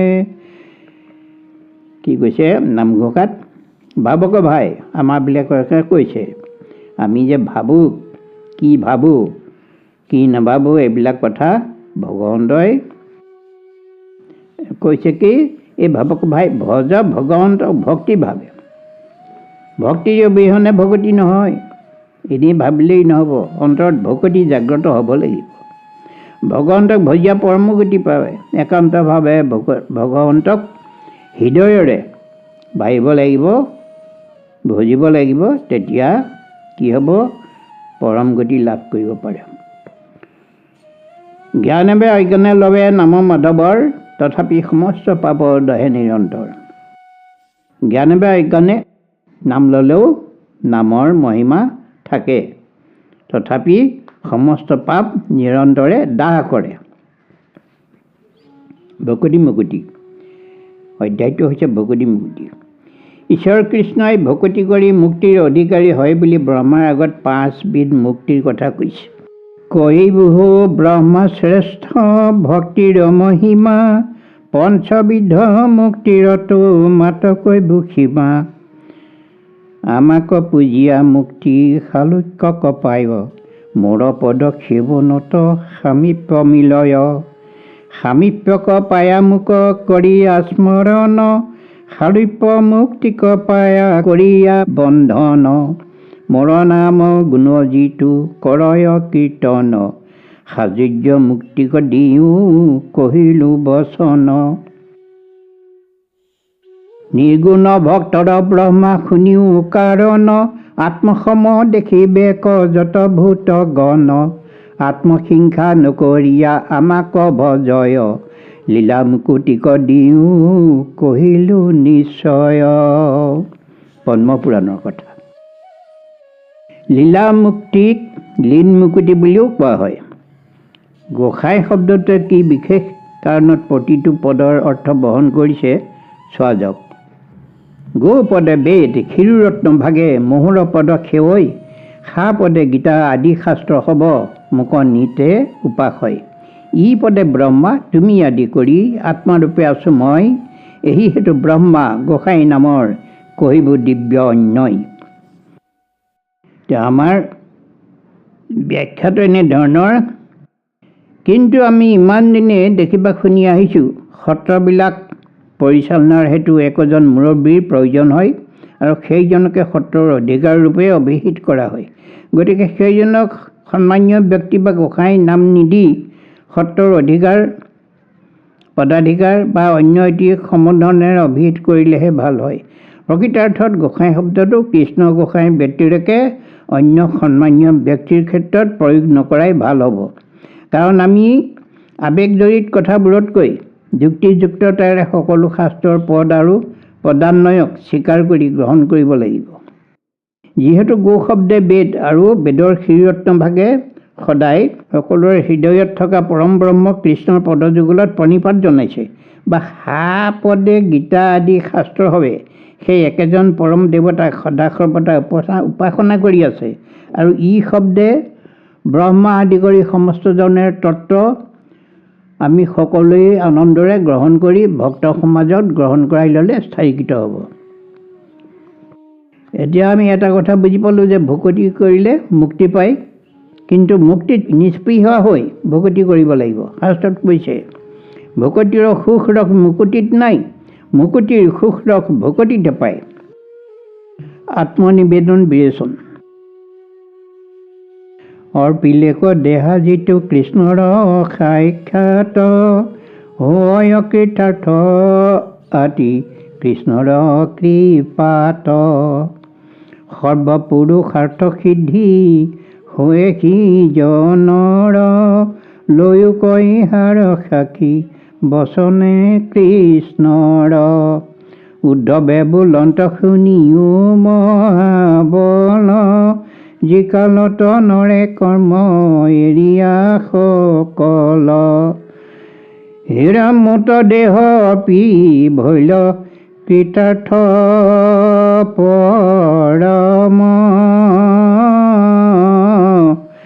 নাই আন মোৰ প্ৰিয় তমতাৰ সম। বঢ়িয়া কথা কৈছে ভক্তি ৰত্নাৱলী। যিজন ভকতে সমস্ত সাংসাৰিক কৰ্ম ত্যাগ কৰি নিজৰ দেহ ভগৱানত অৰ্পণা কৰি ভগৱন্তৰ অশেষ কৃপা লাভ কৰে আৰু সেইজন পৰম কৃতাৰ্থ হয়।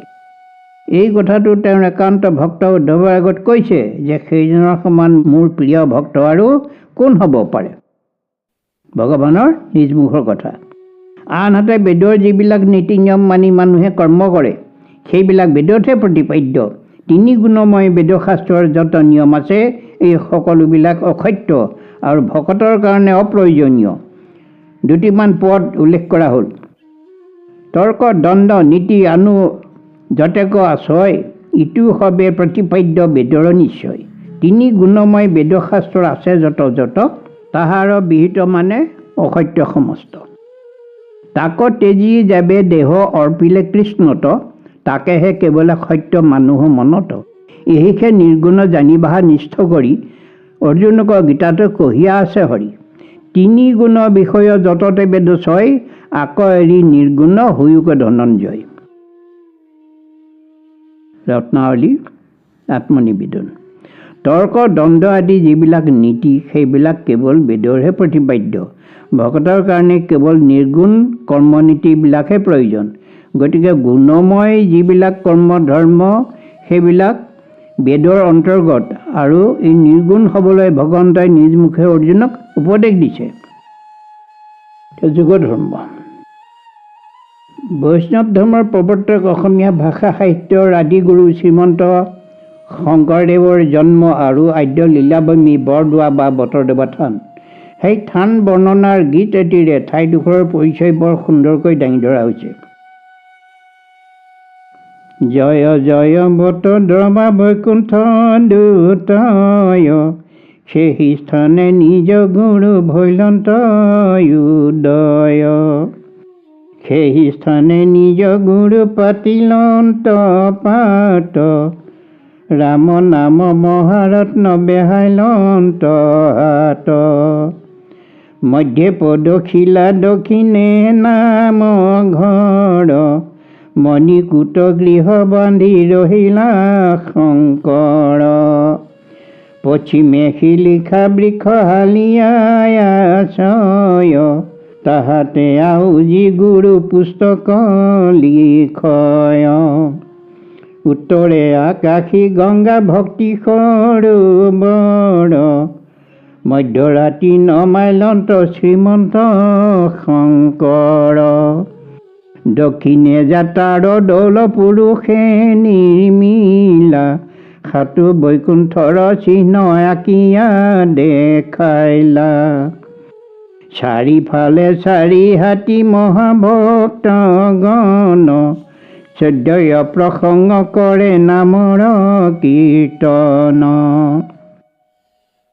সেই স্থানে নিজ গুৰু কৰিলন্ত বাস কয় পুৰুষোত্তম দাসৰো দাস।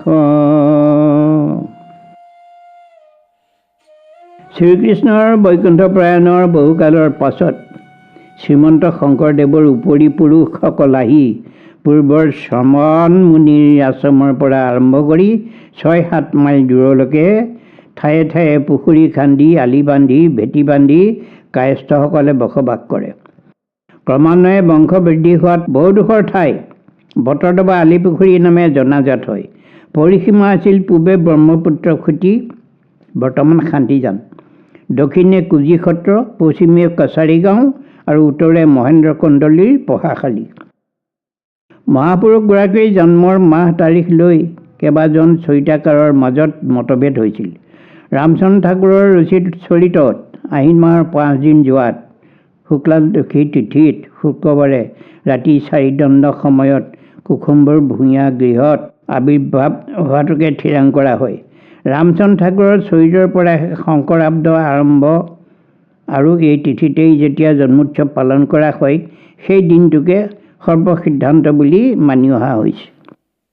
শংকৰদেৱৰ মাতৃৰ যিহেতু শংকৰৰ জন্মৰ কিছুদিন পিছতে মৃত্যু হৈছিল, বুঢ়ী আই খেৰসূতীয়ে তেওঁ লালন পালন কৰি ডাঙৰ দীঘল কৰিছিল। সকলোৰে চকুৰ মণি হৈ শংকৰে কেৱল খেলা ধূলাতেই দিন মাহ বছৰবোৰ কটাই 12 বছৰত ভৰি দিলে। আইতাক খেৰসূতীয়ে এদিন শংকৰক ভাত খাবলৈ আহোঁতে ক'লে, বাপু তুমি পঢ়িব লাগে, আমাৰ বংশৰ সকলো পণ্ডিত, তুমি নপঢ়াকৈ থাকিলে মূৰ্খ হৈ যাবা, গতিকে আমাৰ বংশৰ মৰ্যাদাত কলংক সানিবা, ধন টকা বস্তু অনেক পাবা, কিন্তু শিক্ষা নহ'লে তুমি দৰিদ্ৰ হৈ জীৱন কটাব লাগিব। টকা পইচা সম্পত্তি হৰণ ভগন হয়, কিন্তু বিদ্যা কোনেও হৰণ কৰিব নোৱাৰে, বৰঞ্চ দিনে দিনে বাঢ়ি গৈহে থাকে। বুঢ়ীমাকৰ কথা শুনি শংকৰে লগে লগে সন্মতি প্ৰকাশ কৰি ক'লে যে তেওঁক কালিলৈকে স্কুলত নাম লিখি দিয়াব লাগে আৰু কম দিনৰ ভিতৰতে তেওঁ সকলো শাস্ত্ৰ পঢ়ি সকলোকে আনন্দিত কৰিব পাৰিব। কথামতে কাম হ'ল আৰু সঁচাকৈ ঐশ্বৰিক শক্তিৰ বলত কেৱল ব্যঞ্জন বৰ্ণ পঢ়িয়েই তত্ত্বগধুৰ কবিতাটো লিখি পণ্ডিত মহেন্দ্ৰ কন্দলীক দেখুৱাত তেওঁ আচৰিত মানিল। লিখা কথাবিলাকৰ অৰ্থ বাহিৰ কৰি দেখিলে গোটেই ঈশ্বৰ কৃষ্ণৰ বৰ্ণনা। সেইদিনাৰ পৰা মহেন্দ্ৰ কন্দলীয়ে স্কুলৰ বাকীবিলাক ছাত্ৰক শংকৰক শংকৰদেৱ বুলি মাতিবলৈ ক'লে। কেৱল স্বৰবৰ্ণ বাহিৰে ব্যঞ্জন বৰ্ণকেইটাকে শিকিছিলে আৰু কেৱল ব্যঞ্জন বৰ্ণ খটায়ে তেওঁ কবিতাটো লিখিলে। মাত্ৰ 6 বছৰ কাল স্কুলত পঢ়া শুনা কৰি শংকৰদেৱে 4 বেদ, 14 শাস্ত্ৰ, 18 পুৰাণ, গীতা, সংহিতা আদি বহুবোৰ শাস্ত্ৰ অধ্যয়ন কৰি ভাগৱত শাস্ত্ৰত বেছি গুৰুত্ব দি কৃষ্ণ কথাৰ অমৃত প্ৰাণ কৰি ভকত অভকত সকলোৱে বুজিব পৰাকৈ কীৰ্তন আৰু দশম শাস্ত্ৰ অসমীয়াত লিখিলে। তাৰ ভিতৰতে তেওঁ 12 বছৰ কাল 17জন ভকতক লগত লৈ প্ৰথমে জগন্নাথ মন্দিৰত 3 দিন থাকি জগন্নাথ প্ৰভুক তেওঁৰ বিদ্যা বুদ্ধি আৰু পাণ্ডিত্যৰ প্ৰভাৱ বাৰুকৈ মোহিত কৰি বাকী পণ্ডিতসকলকো বিভিন্ন প্ৰকাৰে আকৃষ্ট কৰি গয়া, প্ৰয়াগ, সীতাকুণ্ড, বৰাহকুণ্ড আদি তীৰ্থবিলাকো দৰ্শন কৰি বহুতো ভক্তক শৰণ দি কৃষ্ণ ভক্তিৰ মহিমা, এক শৰণ হৰিনাম ধৰ্ম আৰু গীতাৰ শৰণ তত্ত্ব প্ৰচাৰ কৰি তাৰ সাৰ্বজনীনতা প্ৰতিষ্ঠা কৰি শেষত নিজৰ অসমলৈ ঘূৰি আহিল। গুৰুজনে অসমৰ বিভিন্ন জাতি উপজাতিৰ মাজত তেওঁৰ ধৰ্ম প্ৰচাৰ কৰি থকাৰ সময়তে বিভিন্ন গোষ্ঠী আৰু আগমপন্থী লোক বিশেষকৈ ব্ৰাহ্মণ সমাজৰ কিছু লোকে শংকৰদেৱৰ ধৰ্মক মান্যতা নিদি হোম, যজ্ঞ, পূজা, আঁউসী অমাৱস্যা আদি শংকৰদেৱে নামানে বুলি আহোম ৰজা তথা কোচ ৰাজ্যৰ ৰজা নৰনাৰায়ণক একাধিকক্ৰমে গোচৰ দি বিচাৰৰ মুখামুখি হৈ একাধিকবাৰ মুখ ঠেকেচা খাইছিল ব্ৰাহ্মণবিলাক। অৱশেষত শংকৰদেৱৰ এক শৰণ হৰিনাম ধৰ্মক ৰজা নৰনাৰায়ণে স্বীকাৰ কৰি গুৰুজনৰ ওচৰত শৰণ ল'বলৈ বৰকৈ খাটনি ধৰাত গুৰুজনে ৰজাক শৰণ দিবলৈ নাথাকি 1568 চনত ইহলীলা সম্বৰণ কৰে। বহুতো ঘাত প্ৰতিঘাতৰ মাজতো গুৰুজনে অহোপুৰুষাৰ্থ কৰি এজন সৰ্বজনৰ সৰ্বগুণাকৰৰ ৰূপত যিমান অমূল্য সম্পদ দি গ'ল তাক ভাষাৰে বৰ্ণনা কৰিব নোৱাৰি। সেয়ে কবিয়ে লিখিছে, তোমাৰ জীৱনী দেৱ লিখে নে সাধ্যকাৰ, গোটেই অসম জুৰি বিস্তৃত জীৱনী যাৰ। যতীন্দ্ৰনাথ দৌৰা কবি। মহাপুৰুষজনাই লিখি যোৱা প্ৰথম গ্ৰন্থখনি হ'ল হৰিচন্দ্ৰ উপাখ্যান। নাম ধৰ্মত শৰণ ল'বলৈ আগ্ৰহ কৰা বিশেষকৈ যুৱক যুৱতীসকলৰ কাৰণে হৰিচন্দ্ৰ উপাখ্যান গ্ৰন্থখনি পঢ়ি লোৱাটো বাঞ্ছনীয় বুলি ভাবোঁ। আখ্যান শাস্ত্ৰবিলাক যেনে কীৰ্তন, দশম, ঘোষা, ৰত্নাঞ্জলি এই 4 শাস্ত্ৰ 4খন বেদৰ পৰিপূৰক নহ'লেও আমি সকলোৱেই ভক্তি সহকাৰে পঢ়িব লাগে। অন্যান্য গ্ৰন্থ যেনে ভক্তি ৰত্নাকৰ, ভক্তি প্ৰদীপ, পদ্মপুৰাণৰ স্বৰ্গখণ্ড, কথাগুৰু চৰিত আদি পঢ়িব লাগিব। পঢ়াৰ কিন্তু শেষ নাই। যুগ ধৰ্ম বুলি কওঁতে সত্য যুগে ধ্যান, ত্ৰেতা যুগে যজ্ঞ, দ্বাপৰত পূজা আৰু কলিত হৰিনাম এই ধৰ্ম। যুগ অনুযায়ী ধৰ্ম বেলেগ বেলেগ। মহাপুৰুষজনাই সকলো শাস্ত্ৰ পঢ়ি তাৰ তত্ত্ব ভেদ কৰি কলিযুগৰ উপযোগী কেৱল এক দেৱ একহে একবিনে নাইকে এটি তত্ত্বৰ ওপৰত ভিত্তি কৰিয়ে ভাগৱতৰ বিশাল ভাঙনিৰে হৰিভক্তি মাৰ্গৰ সাধন প্ৰণালী আৰু ৯বিধ ভকতিৰ ভিতৰত শ্ৰেষ্ঠ শ্ৰৱণ কীৰ্তন আৰু প্ৰাণপ্ৰয়াণৰ সময়ত কফ বাত পিত্তৰ ফলত কণ্ঠ নিৰোধী হ'লে কৃষ্ণৰ নাম স্মৰণ আৰু তেওঁৰ চৰণ চিন্তি সংসাৰ সাগৰ পাৰ হ'ব পাৰিলে পৰম গতি লাভ হয় বুলি আমাক সকীয়াই গৈছে। তলত উল্লেখ কৰা গুৰুজনৰ উপদেশ চাওক।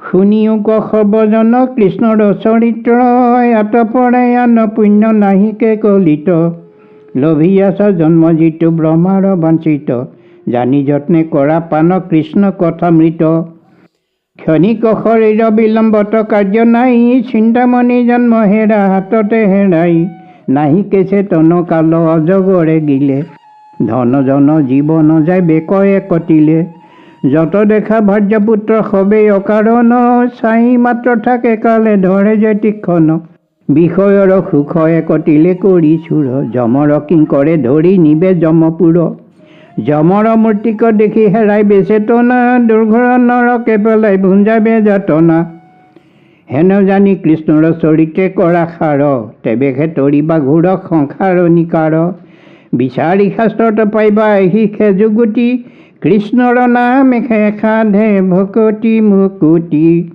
কলিৰ পৰম ধৰ্ম জানা হৰি নাম শংকৰে ৰচিলা ডাকি বোলা ৰাম ৰাম। কৃষ্ণ কীৰ্তন। উপৰোক্ত উপদেশটিত কেৱল কৃষ্ণৰ চৰিত্ৰ শুনি তেওঁৰ গুণনাম লৈ তেওঁৰে ভকতি কৰি মুকুতি লাভৰ উপায় দি গৈছে। আমি যে মনুষ্য জন্ম লৈছোঁ পৰম ভাগ্যৱান, কাৰণ যদি কৃষ্ণ গুণনাম গাই তেওঁৰ কথা আলাপ কৰি মনুষ্য জন্ম সফল নকৰোঁ তেন্তে যমৰ যাতনাকে আদি কৰি এই সংসাৰত দুৰ্ঘৰ নৰকৰ দুখ কষ্ট ভুগি থাকিব লাগিব। গতিকে শাস্ত্ৰই দিয়া যুক্তি মানি কৃষ্ণৰ গুণগান কৰি যোগ ধৰ্ম পালন কৰাৰ বাহিৰে অন্য কোনো গতি নাই। গতিকে কলিযুগৰ পৰম ধৰ্ম হৰিনামত আস্থা ৰাখি আমি কেৱল কৃষ্ণ চৰিত্ৰ পান কৰি থাকিলে ভকতি মুকুতি সকলো সিদ্ধি হ'ব। পৰম গুৰু শ্ৰীমন্ত শংকৰদেৱৰ জীৱন চৰিত লিখাৰ দুঃসাহস নকৰি কেৱল যোগধৰ্মৰ আওতাৰ মাজত কিছু কথা আলোচনা কৰা হ'ল।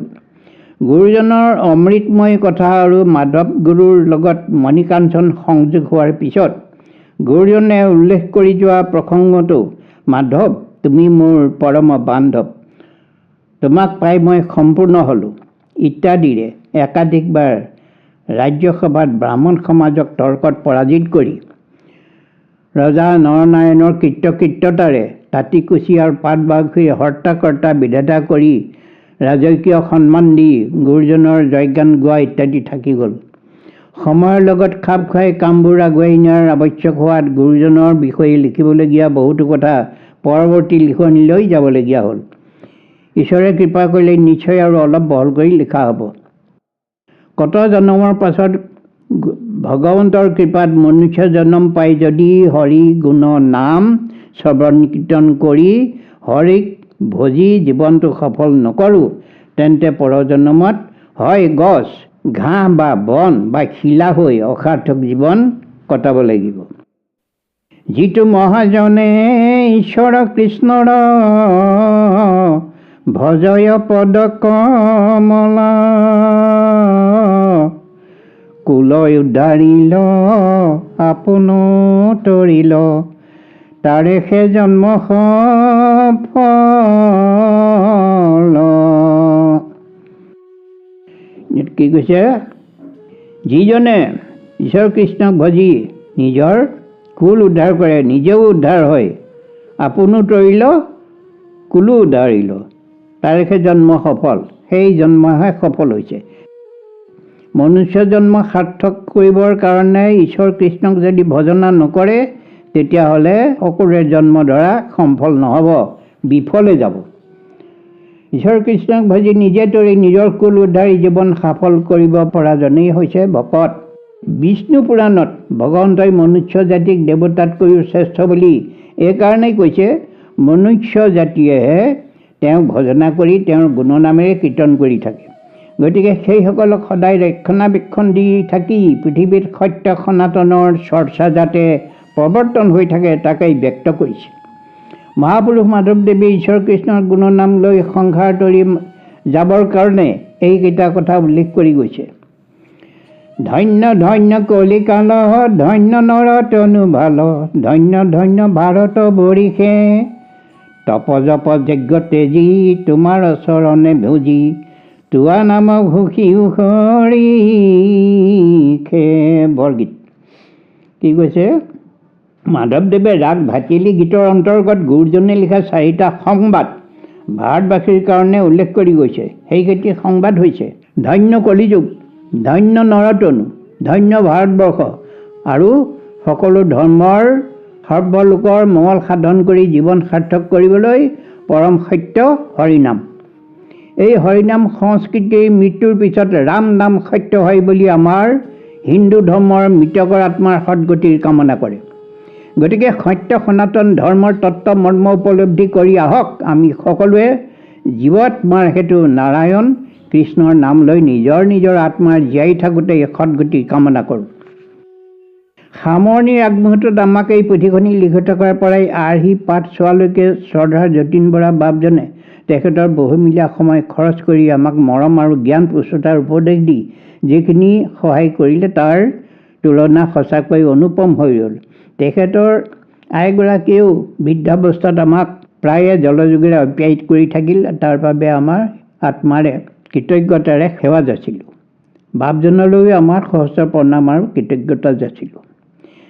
প্ৰেছলৈ পিকনিকৰ কামত অহা যোৱা কৰোঁতে শ্ৰীযুত প্ৰদীপ হাজৰিকাই আমাক সদায় সং দিয়াৰ বাবে তেখেতক অশেষ ধন্যবাদ আৰু কৃতজ্ঞতা যাচিলোঁ।